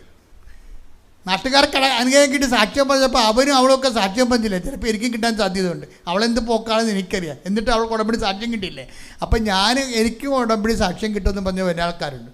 ഇങ്ങനെയൊന്നും അല്ല സംഭവം. ഉടമ്പടിയിൽ ദൈവവുമായിട്ട് ഒരു പേഴ്സൺ ടു പേഴ്സൺ ആയിട്ടുള്ളൊരു ബന്ധങ്ങൾ വന്നായി കഴിഞ്ഞാൽ ദൈവത്തിന് തോന്നണം. എൻ്റെ മക്കളെ, ദൈവം ആക്ഷേപം ഉന്നയിക്കാതിരുന്നാൽ പിന്നെ മനുഷ്യനെ ആക്ഷേപം. നമ്മൾ മനുഷ്യന്മാരെ ഒത്തിരി വലിയതായിട്ട് കണക്കാക്കാതെ നമ്മുടെ ഉടമ്പടിയുടെ പുറത്ത് ദൈവം ആക്ഷേപം ഉന്നയിക്കാതിരുന്നാൽ മതി. എന്നാൽ പിന്നെ മനുഷ്യൻ ഉന്നയിക്കത്തില്ലെന്ന് ഉറപ്പല്ലേ? അല്ലേ? കർത്താവ് കുറ്റം വിധിക്കാത്തവന് ആരെ കുറ്റം വിധിക്കാൻ പറ്റും? Take the word of God. സ്തുതിക്കട്ടെ. ഹല്ലേലൂയ, ഹല്ലേലൂയ, ഹല്ലേലൂയ. യേശുവേ നന്ദി, യേശുവേ സ്തുതി, യേശുവേ ആരാധന, ആരാധന, ആരാധന, ആരാധന. ഹല്ലേലൂയ, ഹല്ലേലൂയ, ഹല്ലേലൂയ, ഹല്ലേലൂയ. യേശുവേ നന്ദി, യേശുവേ സ്തുതി, യേശുവേ ആരാധന, ഹല്ലേലൂയ, ഹല്ലേലൂയ, ആരാധന, ആരാധന, ഹല്ലേലൂയ, ഹല്ലേലൂയ, ആരാധന. ഹല്ലേലൂയ, ഹല്ലേലൂയ. യേശുവേ ആരാധന. യേശുവേ നന്ദി, യേശുവേ നന്ദി, യേശുവേ സ്തുതി. പരിശുദ്ധ പരമ ദിവ്യകാരുണ്യത്തിന് നേരവും ആരാധനയും സ്തുതിയും പുകഴ്ചയും ഉണ്ടായിരിക്കട്ടെ. റോമ 4:8 കർത്താവ് കുറ്റം ചുമത്താത്തവൻ കുറ്റം ചുമത്താത്തവൻ ഭാഗ്യവാൻ. ഭാഗ്യവാൻ. Praise the Lord. അതാണ് വിഷയം. ആക്ഷേപം എന്ന് പറയുമ്പോൾ നമ്മൾ പ്രാധാന്യം കൊടുക്കേണ്ടത് ദൈവത്തിനാണ്. ദൈവം നമ്മുടെ മേൽ ആക്ഷേപം ഉന്നയിക്കണില്ല എന്നുണ്ടെങ്കിൽ നമ്മൾ സേഫ് കോർണറിലാണ്, ശരിക്കും പറഞ്ഞാൽ സുരക്ഷിത മേഖലയിലാണ്. അപ്പോൾ എപ്പോഴും നമ്മൾ ശ്രദ്ധിക്കേണ്ട ഇതാണ്. അതുകൊണ്ടാണ് ഞാൻ നിങ്ങളോട് 2 ആഴ്ച കൂടുമ്പോൾ കുമ്പസാരിക്കണം. ഇനി അക്രൈസ്തവർ ഉടമ്പടി എടുത്തിട്ടുണ്ടെങ്കിൽ അവരും മനസ്സാക്ഷിക്കനുസരിച്ച് ദൈവം നിങ്ങളുടെ മേൽ കൈ ചൂണ്ടാതിരിക്കാൻ വേണ്ടി നിങ്ങൾ ശ്രദ്ധിക്കണം, വിശുദ്ധിയോടെ ജീവിക്കണം എന്ന് ഞാൻ പറഞ്ഞതിൻ്റെ കാരണം അതാണ്. അത് കാരണം എന്ന് വെച്ച് കഴിഞ്ഞാൽ നിങ്ങളുടെ ഉടമ്പടിയിൽ ദൈവം ആക്ഷേപം ഉന്നയിക്കരുത്. ഇപ്പം നമ്മൾ പ്രമാണം ചെയ്യത്തില്ലേ, അല്ലേ? വസ്തുക്കളൊക്കെ പ്രമാണം ചെയ്യത്തില്ലേ? പ്രമാണം ചെയ്ത് കഴിഞ്ഞാൽ ഉടനെ നമ്മൾക്ക് അതിൽ വസ്തുക്കൾ ചിലപ്പോൾ ഒരു കോടിക്ക് അല്ലെങ്കിൽ 50 ലക്ഷത്തിനൊക്കെ നമ്മൾ വസ്തു മേടിക്കും, അവിടെ രജിസ്റ്ററും ചെയ്യും. പക്ഷേ എന്താ ഒരു കുഴപ്പമുള്ളത്? 20 ദിവസത്തേക്ക് ആ പ്രമാണം നമുക്ക് തരത്തില്ല. അവർ 20 ദിവസം കഴിഞ്ഞേ തരത്തുള്ള ആ പ്രമാണം രജിസ്റ്റർ കച്ചേരിയിൽ നിന്ന്. എന്താ കാര്യം? നിങ്ങളീ പറഞ്ഞിരിക്കുന്നതിൻ്റെ പിന്നിൽ ആരും ആക്ഷേപം ഉന്നയിക്കരുത്. നാട്ടുകാർക്ക് ഇതിൻ്റെ അകത്ത് ഈ പ്രമാണത്തിൽ പറഞ്ഞിരിക്കുന്നത് തെറ്റാണ്, ഞങ്ങളുടെ വസ്തുവാണ് അവർ എടുത്തിരിക്കണമെന്ന് പറയരുത്. ഞങ്ങളുടെ വസ്തുവാണ് അവർ എടുത്തിരിക്കണമെന്ന് പറയരുത്. അതിന് ബന്ധുക്കൾക്കോ സ്വന്തപ്പെട്ടവർക്കോ അവകാശികൾക്കോ വന്നിട്ട് ആക്ഷേപം ഉന്നയിക്കാൻ വേണ്ടി 20 ആക്ഷേപം ഉന്നയിച്ച് പോയാൽ കുഴപ്പം എന്താ? പോക്കുവരെ ചെയ്യാൻ പറ്റത്തില്ല, ടാക്സ് അടക്കാൻ പറ്റത്തില്ല. ടാക്സ് അടച്ചാലല്ലേ ഇത് ഉപയോഗിക്കാൻ പറ്റത്തുള്ളൂ നമുക്ക്. ഇപ്പം നിങ്ങളിപ്പോൾ ഉടമ്പടിയിൽ കാര്യങ്ങളൊക്കെ എഴുതിയിട്ടിട്ടുണ്ട്, ഒക്കെ ശരിയാണ്. പക്ഷേ ഇതിൻ്റെ മേലെ ആക്ഷേപം ഉന്നയിക്കപ്പെടരുത്. ആക്ഷേപം ഉന്നയിച്ചാൽ ഈ ഉടമ്പടി ഇവിടെ എഴുതിയിട്ടതേ ഉള്ളൂ, ഉടമ്പടി വർക്കൗട്ട് ആകത്തില്ല. പല ആൾക്കാർക്കും ഈ ട്രാജഡി സംഭവിച്ചിട്ടുണ്ടോ എന്ന് എനിക്കൊരു ഡൗട്ടുണ്ട്. അവർ കൊണ്ടുവന്ന് വളരെ കഷ്ടപ്പെട്ടൊക്കെ എഴുതിയിട്ടിട്ടുണ്ട്. 10 പേര് ഉടമ്പടി ചെയ്യുമ്പോൾ ഒരു 2 പേര് എങ്കിലും പുറത്തായി പോകും. എന്താ കാര്യം? അവർ കഥ അറിയാതെ ആട്ടം കണ്ടിരിക്കുകയാണ്. വണ്ടി വിട്ടു പോകുന്നല്ലേ പറയണത്, അല്ലാതെ കൃപ വിട്ടു പോകുന്ന ആരും പറയണില്ലല്ലോ. എല്ലാവരും പറയുന്നതാണ് എളുപ്പമാട്ടെ വണ്ടി വിട്ടു പോകുമെന്ന് പറഞ്ഞാൽ, അല്ലാതെ ദൈവം വിട്ടു പോകുന്നൊരു മനുഷ്യൻ പറയണില്ലേ. വണ്ടി വിട്ടു പോകുന്നല്ലേ പറയണം. അപ്പോൾ വണ്ടി വിട്ടു പോകുന്ന തൊഴിലാളിക്ക് മിക്കവാറും ഇത് രജിസ്റ്റർ ആകാൻ പാടായിരിക്കും. കാര്യം അവർ ധൃതിക്ക് ഇങ്ങനെ പരക്കം പാഞ്ഞ് നിൽക്കുകയല്ലേ. വല്ലപാടും ഇങ്ങനെ കാട്ടിക്കൂട്ടി ഒപ്പിച്ചുണ്ടാക്കിയതിന് ശേഷം പറന്നു പോകാൻ വേണ്ടി നിൽക്കുന്ന ആൾക്കാരല്ലേ. എപ്പോഴും നമ്മൾ ശ്രദ്ധിക്കണം. പറക്കാത്തൊരവസ്ഥയാണിത്. ഇത് ആദ്യം ആക്ഷേപരഹിതമായിരിക്കണം. ദൈവം ഇതിൻ്റെ മേൽ ആക്ഷേപം ഉന്നയിക്കരുത്. നിങ്ങൾ ചെയ്തിരിക്കുന്ന കാര്യങ്ങളെല്ലാം. ഇനിയിപ്പോൾ ഒരു കേസ് നിങ്ങളെ കൊടുത്തിരിക്കുകയാണ്, വക്കീൽ പറഞ്ഞ അനുസരിച്ച് ചെയ്യാത്ത കാര്യങ്ങളെല്ലാം അതിനകത്തുണ്ട്. കള്ളക്കേസാണ് കൊടുത്തിരിക്കുക. കേസ് കൊടുത്തെന്ന് പറയുമ്പോൾ തന്നെ കള്ളക്കേസാണല്ലോ അത്. ഏതെങ്കിലും ഒരു 50 കേസ് കോടതി കൊടുത്താൽ 50-ൽ 25 കള്ളക്കേസായിരിക്കും. എന്താ കാര്യം? നമ്മളൊരു കാര്യം ചെയ്യുന്ന വക്കീലിനോട് പറയുമ്പോൾ വക്കീൽ പറയും ഇത് കൊടുത്താൽ നമുക്ക് ഒരു ഓർഡറും കിട്ടത്തില്ല, ഇതിന് ഓർഡർ കിട്ടാൻ നിങ്ങൾക്ക് എന്തെങ്കിലും കിട്ടണ രീതിയിൽ ഞാനത് കറക്റ്റ് ചെയ്താരാമിന് വക്കീൽ കുറേ വകുപ്പ് കയറ്റും അതിൻ്റെ അകത്ത്. അപ്പോൾ വക്കീലിനോട് ഞാൻ പറയും, വക്കീലെ ആ സ്വർണം നമ്മുടെ അടുത്തില്ല, അത് അവർ കൊടുത്തു എന്നൊക്കെ പറഞ്ഞാലും സ്വർണം കിട്ടിയില്ലെന്ന് എഴുതാൻ പറയും. സ്വർണം അവർ തന്നതാണ്, സ്വർണം തന്നതാണ് അവർ. അപ്പോൾ വക്കീൽ പറയും നിങ്ങൾക്ക് കേസ് ജയിക്കണം, അതാ കേസ് ജയിക്കണ്ടേ? അപ്പോൾ പറഞ്ഞാൽ കേസ് ജയിക്കണം, ജീവനാംശം വേണമെന്നൊക്കെ പറയും. അപ്പോൾ പറഞ്ഞാൽ സ്വർണം കിട്ടിയില്ലെന്ന് പറയാൻ പറയും. സ്വർണം 57 പവൻ കിട്ടിയതാണ്. കിട്ടിയ സ്വർണം കിട്ടിയില്ലെന്ന് എഴുതി വെച്ചാൽ വന്ന് ഉടമ്പടി എടുത്തുള്ള അവസ്ഥ എന്താണ്? ആക്ഷേപമായില്ല. അപ്പം തന്നെ പറഞ്ഞ വല്ലതും മനസ്സിലാകുന്നുണ്ടാ? നിങ്ങൾക്ക് കിട്ടിയ സ്വർണം കിട്ടിയില്ലെന്നാണ് വക്കീൽ പറയണത്. നിങ്ങൾ ഒപ്പിട്ട് കൊടുത്തിരിക്കുകയാണ് പിശാച്. പിന്നെ കിട്ടിയ സ്വർണം കിട്ടിയില്ലെന്ന് ഒപ്പിട്ട് കൊടുത്തു കഴിഞ്ഞാൽ പിന്നെ എങ്ങനെയാണിത്? അപ്പോൾ കള്ളത്തരല്ലേ അത്? അപ്പോൾ എന്നിട്ട് ഈ ആൾക്കാർ വന്നിട്ട് ഉടമ്പടി എടുത്ത് എങ്ങനെ ഉടമ്പടി നിൽക്കണത്? അപ്പം നിങ്ങൾ ഒരു കാര്യത്തിൽ തീരുമാനിക്കണം. ഒന്നേ കേസ് പിൻവലിക്കണം, അവരുമായിട്ട് out of the court settlement ചെയ്യണം. എന്നിട്ട് നിങ്ങൾക്ക് സത്യസന്ധമായ വഴി നിൽക്കണം. ഈ വിഷയം സത്യസന്ധമായ വഴി നിൽക്കാൻ നിങ്ങൾക്ക് പറ്റത്തില്ലല്ലോ. നിങ്ങൾ എടുപ്പെടുത്ത് ഇറങ്ങിപ്പോന്ന പാർട്ടിയല്ലേ.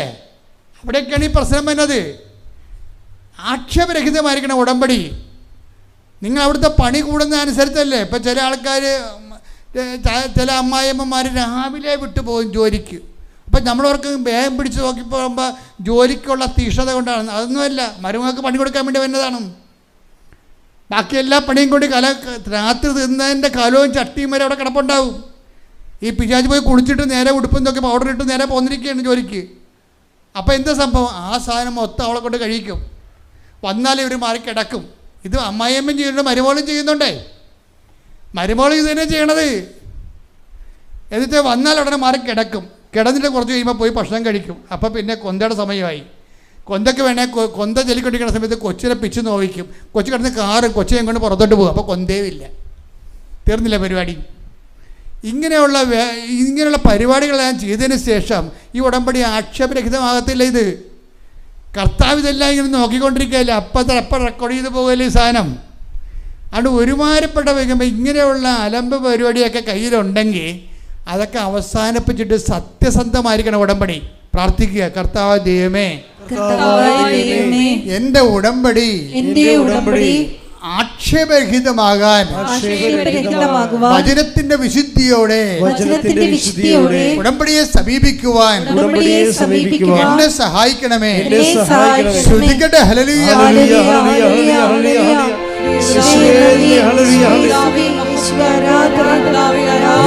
കുരിശോളം വലുതാക്കണേ,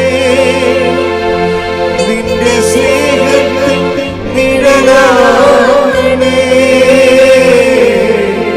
എന്നെ കുരിശോളം വലുതാക്കണേ, നിന്റെ സ്നേഹത്തിൽ നിഴലാകണേ.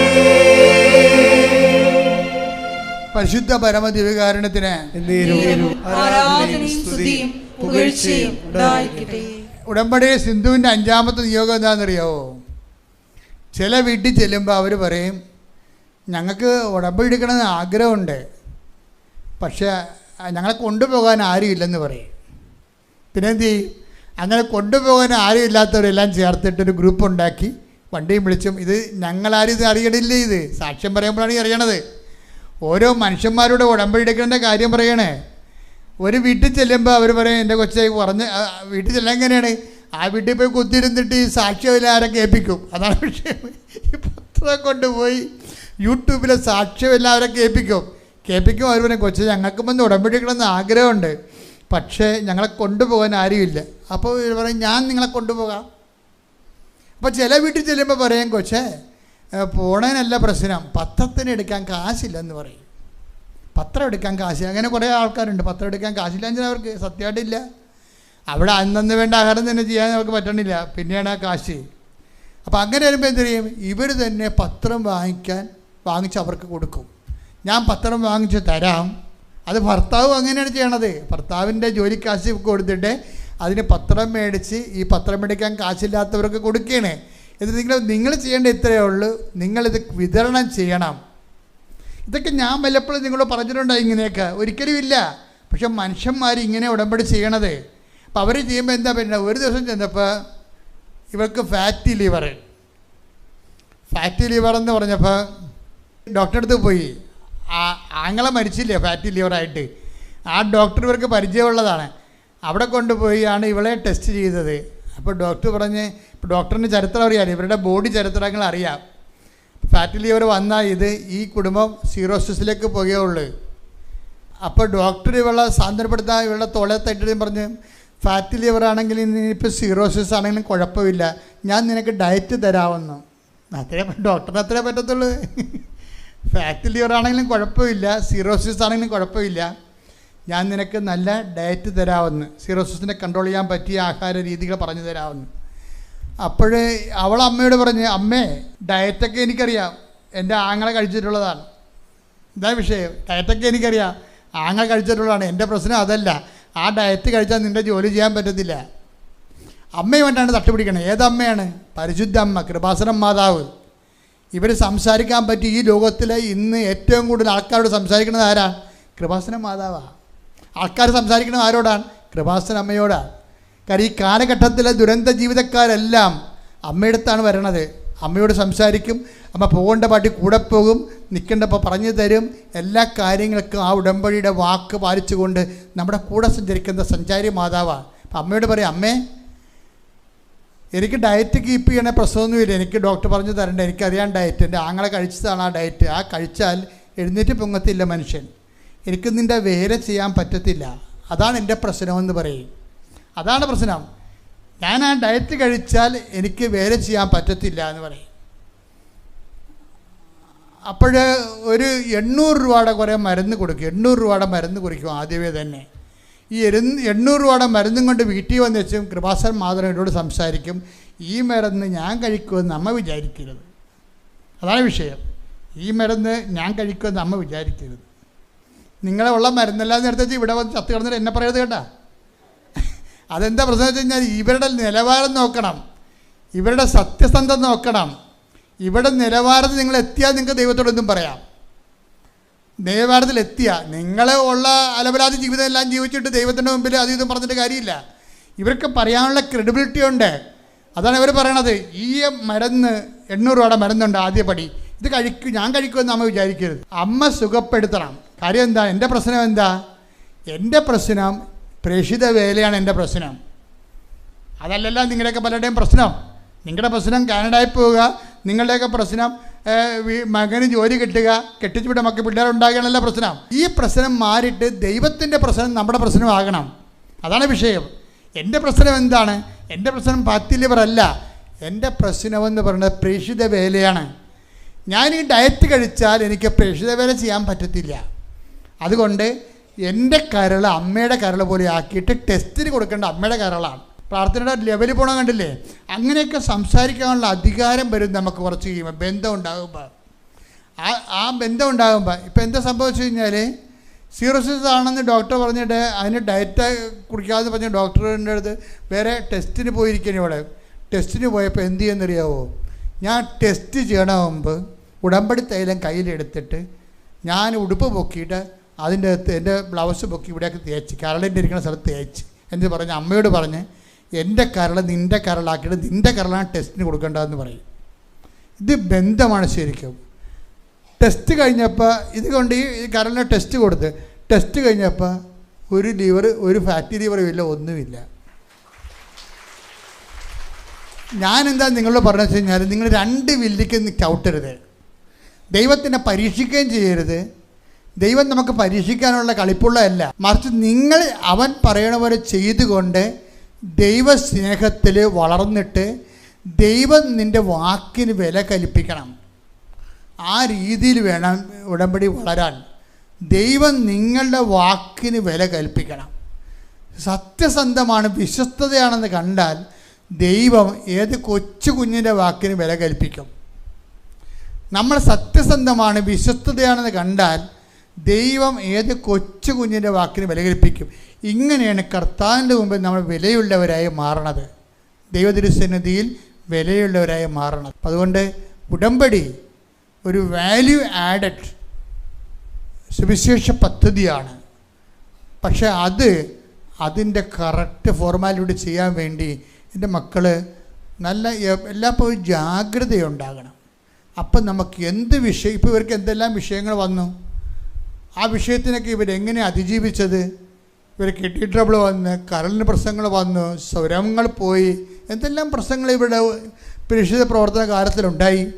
അതെല്ലാം അവർ തുറുപ്പിട്ട് വെട്ടണത് അവരുടെ പ്രേക്ഷിത പ്രവർത്തനം കൊണ്ടാണ് വെട്ടണത്, അവരുടെ വിശ്വാസം കൊണ്ടല്ല വെട്ടണത്, പ്രവൃത്തി കൊണ്ടാണ് വെട്ടണത്.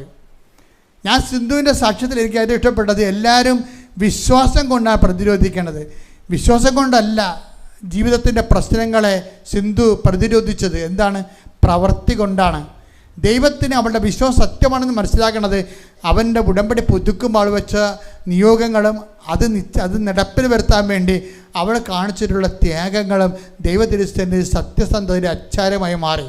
അതുപോലെ ഉടമ്പടി സത്യസന്ധമായി ചെയ്തുകൊണ്ട് നിലവാരമുള്ള സാക്ഷ്യങ്ങൾ ഉണ്ടാകാൻ ദൈവം നമ്മളെ അനുഗ്രഹിക്കട്ടെ. ശ്രുതികട്ടെ ഹല്ലേലൂയ.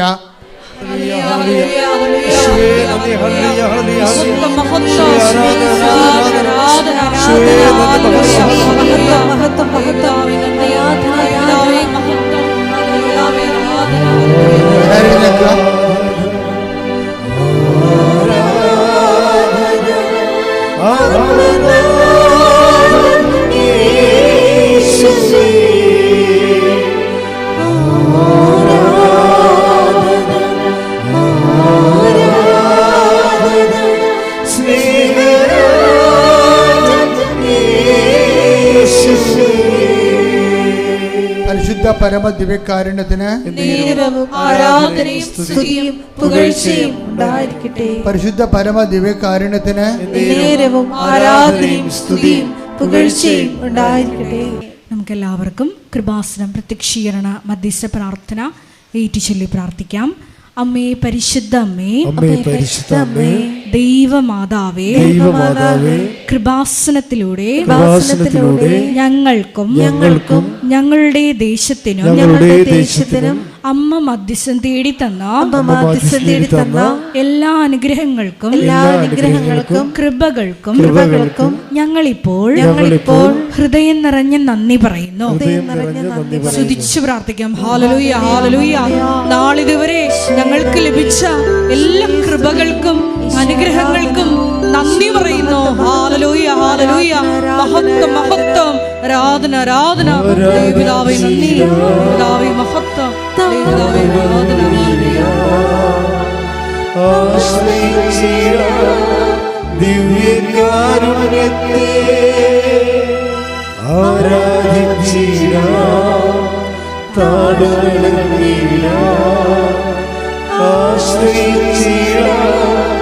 ദിവ്യകാരുണ്യത്തെ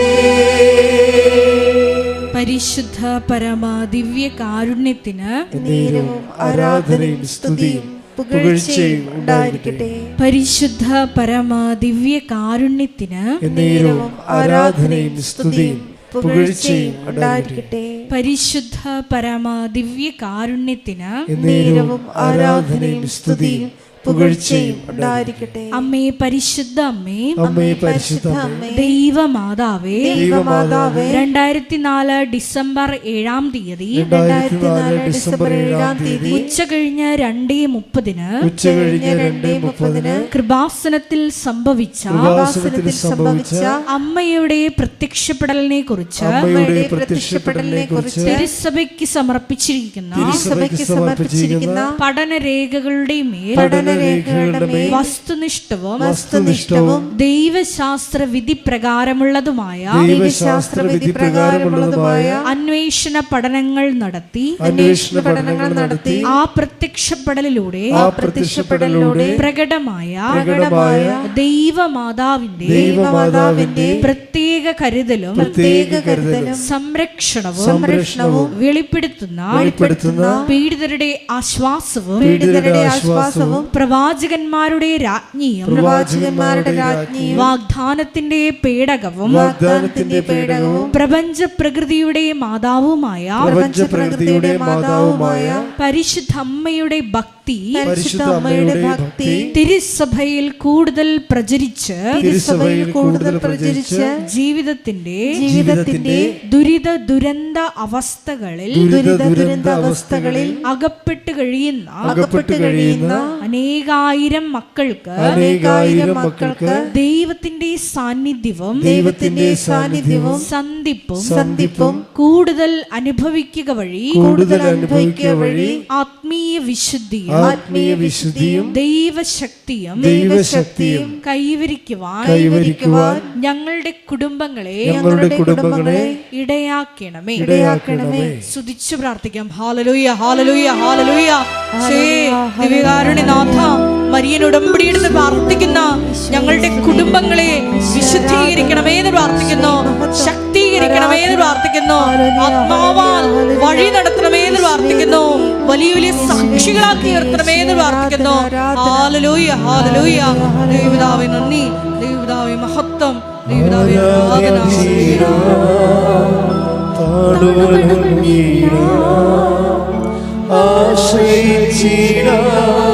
ദിവ്യകാരുണ്യത്തെ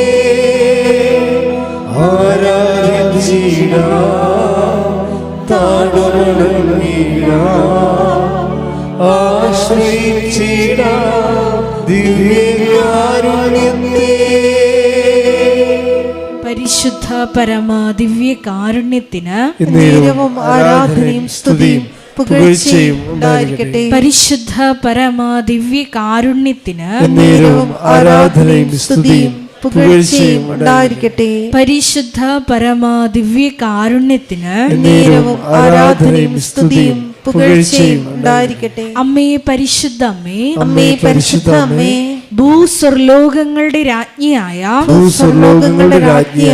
അങ്ങേയ്ക്ക് ഭൗമ സംരക്ഷണത്തിനായി പ്രപഞ്ച പ്രകൃതിയെ തന്നെ തിരുസഭ പ്രതിഷ്ഠിക്കുവാൻ ഈ പ്രത്യക്ഷീകരണം വഴി ഇടയാക്കണമേ.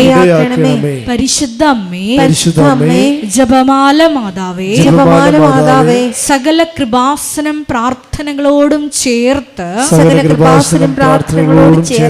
ഞങ്ങളിപ്പോൾ പ്രാർത്ഥിക്കുന്ന ഈ സമൂഹത്തിന്റെ പ്രത്യേക നിയോഗങ്ങളും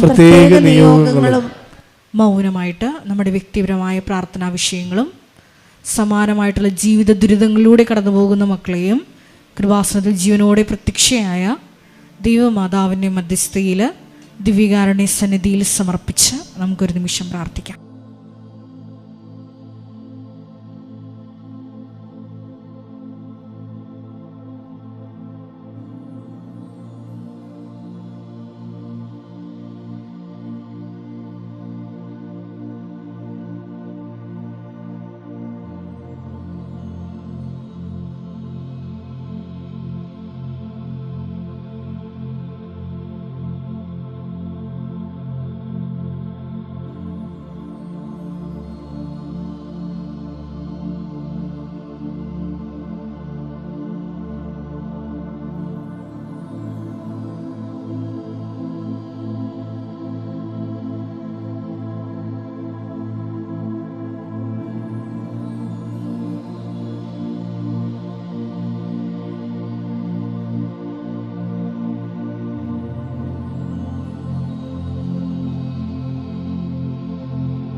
അമ്മയുടെ പ്രത്യക്ഷീകരണത്തിന്റെ ഈ അനുഗ്രഹവേളയിൽ ഞങ്ങൾക്ക് സാധിച്ചു തരുവാൻ കനിയണമേ.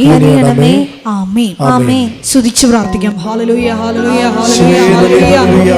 ഒരിക്കൽ കൂടി നാളിതുവരെ കൃപാസനത്തിൽ വന്ന് മരിയൻ ഉടമ്പടിയെടുത്ത് പ്രാർത്ഥിച്ചു പോയിട്ടുള്ള മുഴുവൻ മക്കളെയും, ഓൺലൈനായി ഉടമ്പടിയെടുത്ത് പ്രാർത്ഥിക്കുന്ന മക്കളെയും, ലൈറ്റ് ക്യാൻഡിൽ പ്രയർ വഴിയായിട്ടും അവർ ഡെയിലി ബ്രെഡ് പ്രാർത്ഥനയിലൂടെയും എല്ലാം തങ്ങളുടെ നിയോഗങ്ങൾ സമർപ്പിക്കുന്ന ഓരോ മക്കളുടെയും വ്യക്തിപരമായ ആവശ്യങ്ങളെ ഞങ്ങൾ ഈ അൾത്താരയിൽ സമർപ്പിച്ച് പ്രാർത്ഥിക്കുന്നു. ഏറെ പ്രത്യേകമായിട്ട് ജീവിത ദുരിതങ്ങളിലൂടെ കടന്നു പോകുന്ന മക്കളുടെ പ്രത്യേകമായ നിയോഗങ്ങളെ ഈ അൾത്താരയിൽ സമർപ്പിച്ച് പ്രാർത്ഥിക്കുന്നു. ഗുരുതരമായിട്ടുള്ള രോഗാവസ്ഥകളിലൂടെ കടന്നു പോകുന്ന മക്കളെ ഈ അൾത്താരയിൽ സമർപ്പിച്ച് പ്രാർത്ഥിക്കുന്നു. കടഭാരത്താൽ വലയുന്നവരെയും, ജോലിയില്ലാതെ വിഷമിക്കുന്നവരെയും, വിവാഹബന്ധം പിരിഞ്ഞു നിൽക്കുന്നവരെയും, മക്കളില്ലാതെ വിഷമിക്കുന്ന ദമ്പതികളെയും കുഞ്ഞുങ്ങൾ മക്കളെയും പ്രത്യേകമായിട്ട് സമർപ്പിച്ച് പ്രാർത്ഥിക്കുന്നു. ഈശോയുടെ ശക്തി എല്ലാ മേഖലകളിലും ഈ ആരാധനയുടെ യോഗ്യതയാൽ പ്രകടമാക്കണമേ എന്ന് പ്രാർത്ഥിക്കുന്നു. കൃപാസനത്തിൽ നടന്ന പരിശുദ്ധ അമ്മയുടെ പ്രത്യക്ഷീകരണ സ്ഥിരീകരണത്തിനായി മക്കളുടെ നിയോഗങ്ങളെ ഏറ്റെടുക്കണമേ എന്ന് പ്രാർത്ഥിക്കുന്നു. ഹല്ലേലൂയ, ഹല്ലേലൂയ, ഹല്ലേലൂയ. മഹത്വം മഹത്വം. ആരാധന ആരാധന. ഹല്ലേലൂയ ഹല്ലേലൂയ ഹല്ലേലൂയ. നമുക്ക് എല്ലാവർക്കും എഴുന്നേറ്റ് നിന്നുകൊണ്ട് കരങ്ങളടിച്ചുകൊണ്ട് ദൈവസ്നേഹത്തോടെ സന്തോഷത്തോടെ ദൈവത്തെ മഹത്വപ്പെടുത്തി ഗായക സംഘത്തോട് ചേർന്നുകൊണ്ട് പാടി പ്രാർത്ഥിക്കും.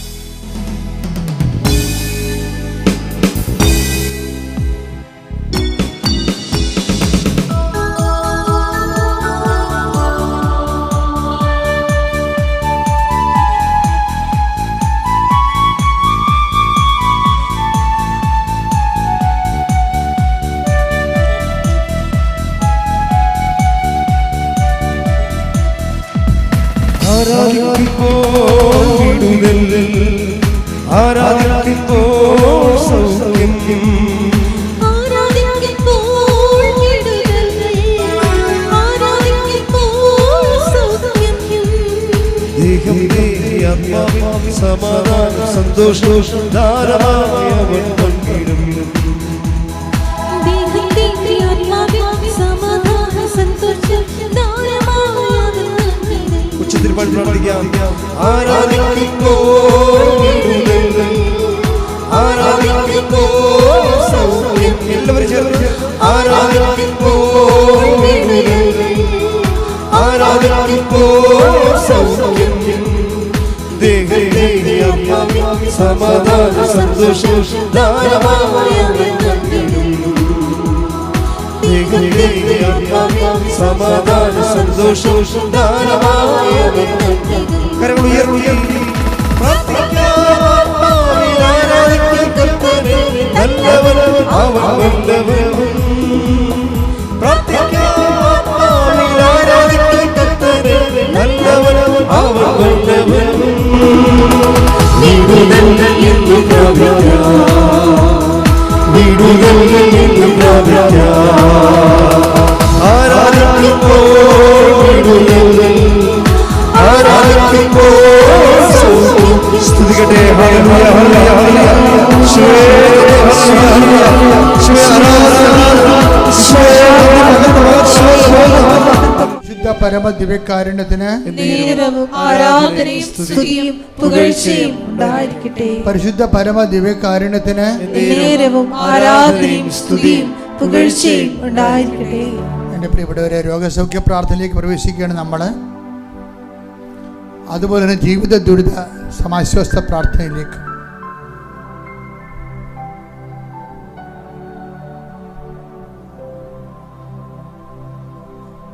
കൈകൾ കൂപ്പി ശ്രദ്ധയോടുകൂടി ഈ ധ്യാനത്തിൽ പങ്കെടുക്കാൻ കർത്താവ് അനുവദിച്ചതിന് നന്ദി പറഞ്ഞുകൊണ്ട് കർത്താവിൻ്റെ തിരുസന്നിധി വിശുദ്ധിയോടെ ദൈവസ്നേഹത്തോടെ നമുക്കായിരിക്കാം. കർത്താവേ, നിന്റെ ഉന്നതമായ നാമത്തിന് സ്വസ്ഥം ചെയ്യുന്നു. കർത്താവേ, നിന്റെ വിശുദ്ധ പൗരോഹിത്യത്തെ മഹത്വപ്പെടുത്തണമേ. കർത്താവേ, സഭയിലുള്ള സാന്നിധ്യം പ്രകടമാക്കണമേ. 40 വർഷം ഞാൻ അർപ്പിച്ച കൃപാനയുടെ യോഗ്യതയാൽ കൃപാസ്ഥാനത്താരെ ജീവനോടെ പ്രത്യക്ഷപ്പെട്ട പരിശുദ്ധ അമ്മയുടെ മാധ്യസ്ഥത ദൈവമേ, നിന്റെ പുത്രൻ്റെ തിരിച്ചോരയിൽ നീ വീണ്ടെടുത്ത നിന്റെ അവകാശമോഹരിമാൻ ജനങ്ങൾക്ക് വേണ്ടി മോശയെപ്പോലെ അബ്രാഹത്തെ പോലെ എല്ലാ അപ്പോസ്തലന്മാരെ പോലെ യേശുക്രിസ്തുവിന്റെ നാമത്തിൽ പ്രാർത്ഥിക്കുന്ന ശ്രദ്ധിക്കട്ടെ. ഹല്ലേലൂയ ഹല്ലേലൂയ ഹല്ലേലൂയ. യേശുവേ നന്ദി. ഹല്ലേലൂയ ഹല്ലേലൂയ. യേശുവേ മഹത്വം. Hallelujah hallelujah. ആരാധന ആരാധന പിതാവേ ആരാധന. യേശുവേ നന്ദി. യേശുവേ ആരാധന.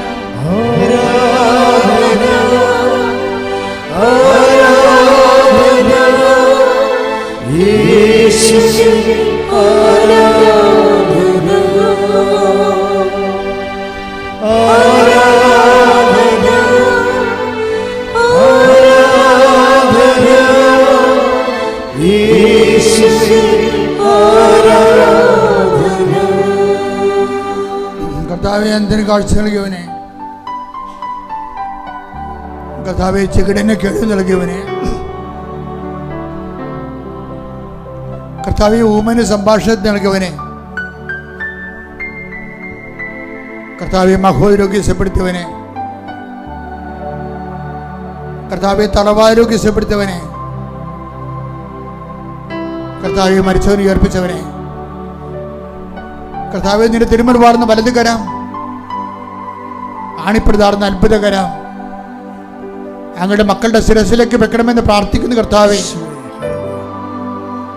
ഉച്ചമുതൽ ഉള്ളങ്കാല് വരെ കർത്താവിന്റെ രക്തം പടരട്ടെ. എല്ലാ കോശങ്ങളിലും പേശികളിലും കർത്താവിന്റെ രക്തം പടരട്ടെ. മാരകരോഗങ്ങള്, തീരാവ്യാധികള്, ജീവിത ദുരിതങ്ങള്, ക്യാൻസർ രോഗങ്ങള്, സിസ്റ്റ് രോഗങ്ങള്, PCOD രോഗങ്ങള്, പിസ്തുല രോഗങ്ങള്, കർത്താവെ തൈറോയ്ഡ് രോഗങ്ങള്, കരളിൻ്റെ രോഗങ്ങള്, കിഡ്നി രോഗങ്ങള്, അസ്ഥി രോഗങ്ങൾ, അസ്ഥി ഉരുക്കത്തിൻ്റെ രോഗങ്ങള്, വാതരോഗങ്ങള്, യേശുവിൻ്റെ നാമത്തില്, യേശുവിൻ്റെ നാമത്തില് മാരക രോഗങ്ങൾ ഈശോ നാമത്തിൽ മാറിപ്പോകട്ടെ. ശ്രുതികട്ടെ. ഹല്ലേലൂയ, ഹല്ലേലൂയ, ഹല്ലേലൂയ, ഹല്ലേലൂയ, ഹല്ലേലൂയ. യേശുവേ നന്ദി, ഹല്ലേലൂയ, ഹല്ലേലൂയ. ആരാധന. എല്ലാ രോഗങ്ങളും സുഖപ്പെട്ടുകൊണ്ട് നിന്റെ നാമത്തെ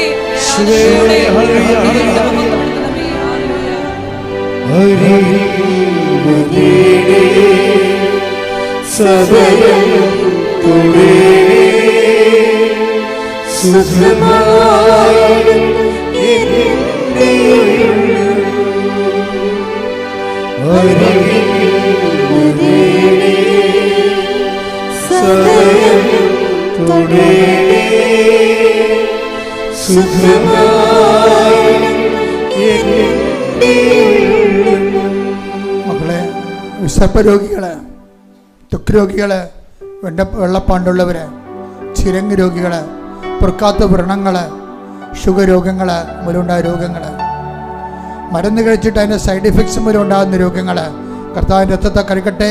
യേശുവിൻ്റെ നാമത്തെ സൗഖ്യം പ്രാപിക്കട്ടെ. ശ്രുതികട്ടെ. ഹല്ലേലൂയ, ഹല്ലേലൂയ, ഹല്ലേലൂയ, ഹല്ലേലൂയ. യേശുവേ നന്ദി, ഹല്ലേലൂയ, ഹല്ലേലൂയ.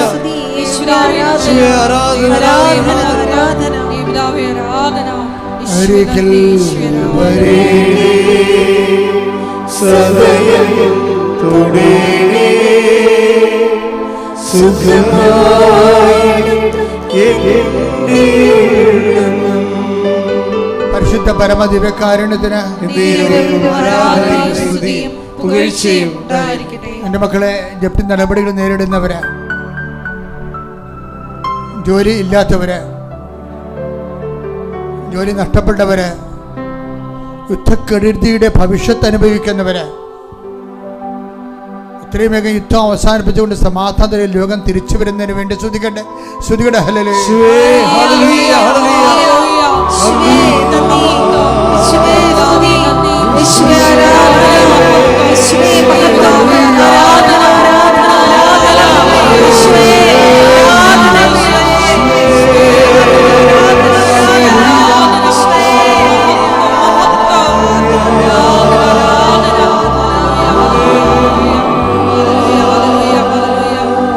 പരിശുദ്ധ പരമദിവ്യകാരുണ്യത്തിന് ആരാധനയും സ്തുതിയും പുകഴ്ചയും ഉണ്ടായിരിക്കട്ടെ. കർത്താവ്, നാട്ടിലെ റാങ്ക് ലിസ്റ്റിലുള്ളവര്, അപ്പോയിൻമെന്റ് പ്രതീക്ഷിക്കുന്നവര്, പരീക്ഷ എഴുതുന്നവര്, പരീക്ഷ എഴുതിക്കൊണ്ടിരിക്കുന്നവര്, അവരെല്ലാവരും ആശീർവദിക്കണമെന്ന് പ്രാർത്ഥിക്കുന്നു.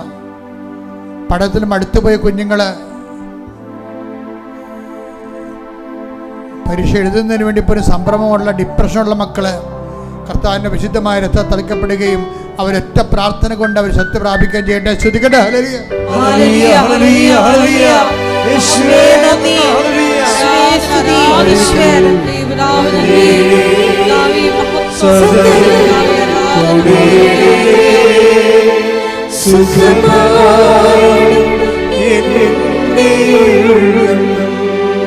യാത്രയിലിരിക്കുന്നവര്, യാത്ര ചെയ്യാൻ പോകുന്നവര്, യാത്രയ്ക്ക് തടസ്സം വന്നിട്ടുള്ളവര്, വിസ വന്ന് പക്ഷെ ടിക്കറ്റ് വന്നില്ലെന്ന് പറയുന്നവര്, വിസ പുതുക്കി കിട്ടാത്തവര്, വർക്ക് പെർമിറ്റ് പുതുക്കി കിട്ടാത്തവര്, വീട്ടു തടങ്കിൽ കഴിയുന്നവര്, അവരുടെ മേലെല്ലാം കർത്താവിൻ്റെ രക്തം പടരട്ടെ. യേശുക്രിസ്തു ഉന്നതമായ നാമത്തിൽ അവിടെ അടഞ്ഞുപോയ വാതിലുകൾ യേശുക്രിസ്തു നാമം തുറക്കപ്പെടട്ടെ. ശ്രുതികട്ടെ. ഹല്ലേലൂയ ഹല്ലേലൂയ ഹല്ലേലൂയ മഹത്വം ആരാധന ആരാധന പിതാവേ നന്ദി പിതാവേ മഹത്വം പിതാവേ ആരാധന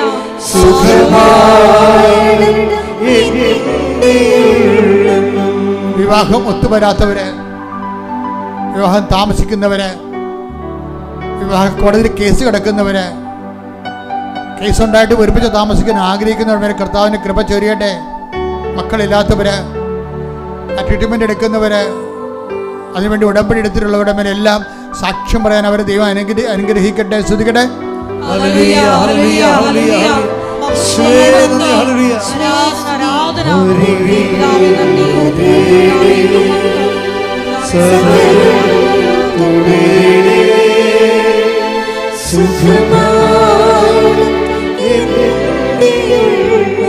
സാമ്പത്തിക കടങ്ങളിൽ വിഷമിക്കുന്നവര്, ജപ്തി നടപടി നേരിട്ടിട്ടുകൊണ്ട് അപ്പോൾ വീട്ടിൽ നിന്ന് ഇറങ്ങേണ്ടി വന്നിട്ടുള്ളവര്, പലതരത്തിലുള്ള സാമ്പത്തിക പീഡകൾ അനുഭവിക്കുന്നവര്, തൊഴിൽപരമായ ഞെരുക്കങ്ങളും വരുമാനമാർഗം മുട്ടിപ്പോയവര്, കുടുംബത്തിലുണ്ടാകുന്ന പലതരത്തിലുള്ള ദുരിതങ്ങൾ, അസമാധാന അവസരങ്ങൾ എല്ലാം പരിശുദ്ധ ദേവമാതാവിന്റെ മധ്യസ്ഥത ഈശോ ഏറ്റെടുക്കട്ടെ. ശ്രദ്ധിക്കട്ടെ. ഹല്ലേലൂയ ഹല്ലേലൂയ ഹല്ലേലൂയ ആരാധന പിതാവേ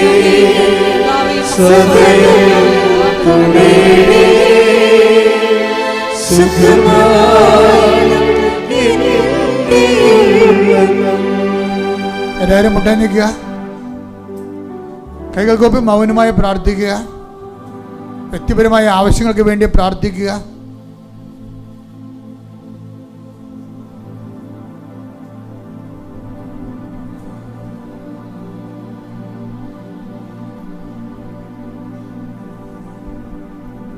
എൻ്റെ പ്രിയപ്പെട്ടവരെ,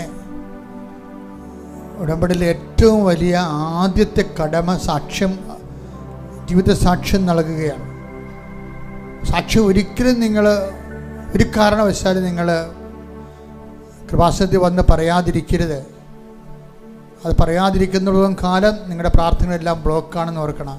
ബ്ലോക്കെന്ന് വെച്ച് കഴിഞ്ഞാൽ ദൈവത്തെ മഹത്വപ്പെടുത്തുന്നത് നിങ്ങൾക്ക് പോരായ്മയെ കരുതിയാൽ, സുവിശേഷം പറയുന്നു, പിന്നെ നിങ്ങളുടെ ചിന്തകളും വാക്കുകളെല്ലാം പതറിപ്പോയിട്ട് തെറ്റായ ലക്ഷ്യങ്ങളിൽ പോയി ജീവിതം ഒടുങ്ങിപ്പോകുന്നതിൻ്റെ സൂചനയാണ്. റോമ 1:29 വായിച്ചാൽ മതി. അതുകൊണ്ട് സാക്ഷ്യം ഒരു കടമയാണ്, ദൈവദൃശ്യത്തിൻ്റെ ഒരു കടമാണ്. പറയാത്തവർ എത്രയും വേഗം ഈ ആഴ്ചയിൽ സാക്ഷ്യം പറഞ്ഞ് മാറേണ്ടതാണ്. സംഭാവന ആശീർവാദത്തിനായി തലകുനിക്കാം.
സ്നേഹമുള്ളവരെ, പ്രധാനപ്പെട്ട അറിയിപ്പുകളാണ് ഈ സമയം നൽകുന്നത്.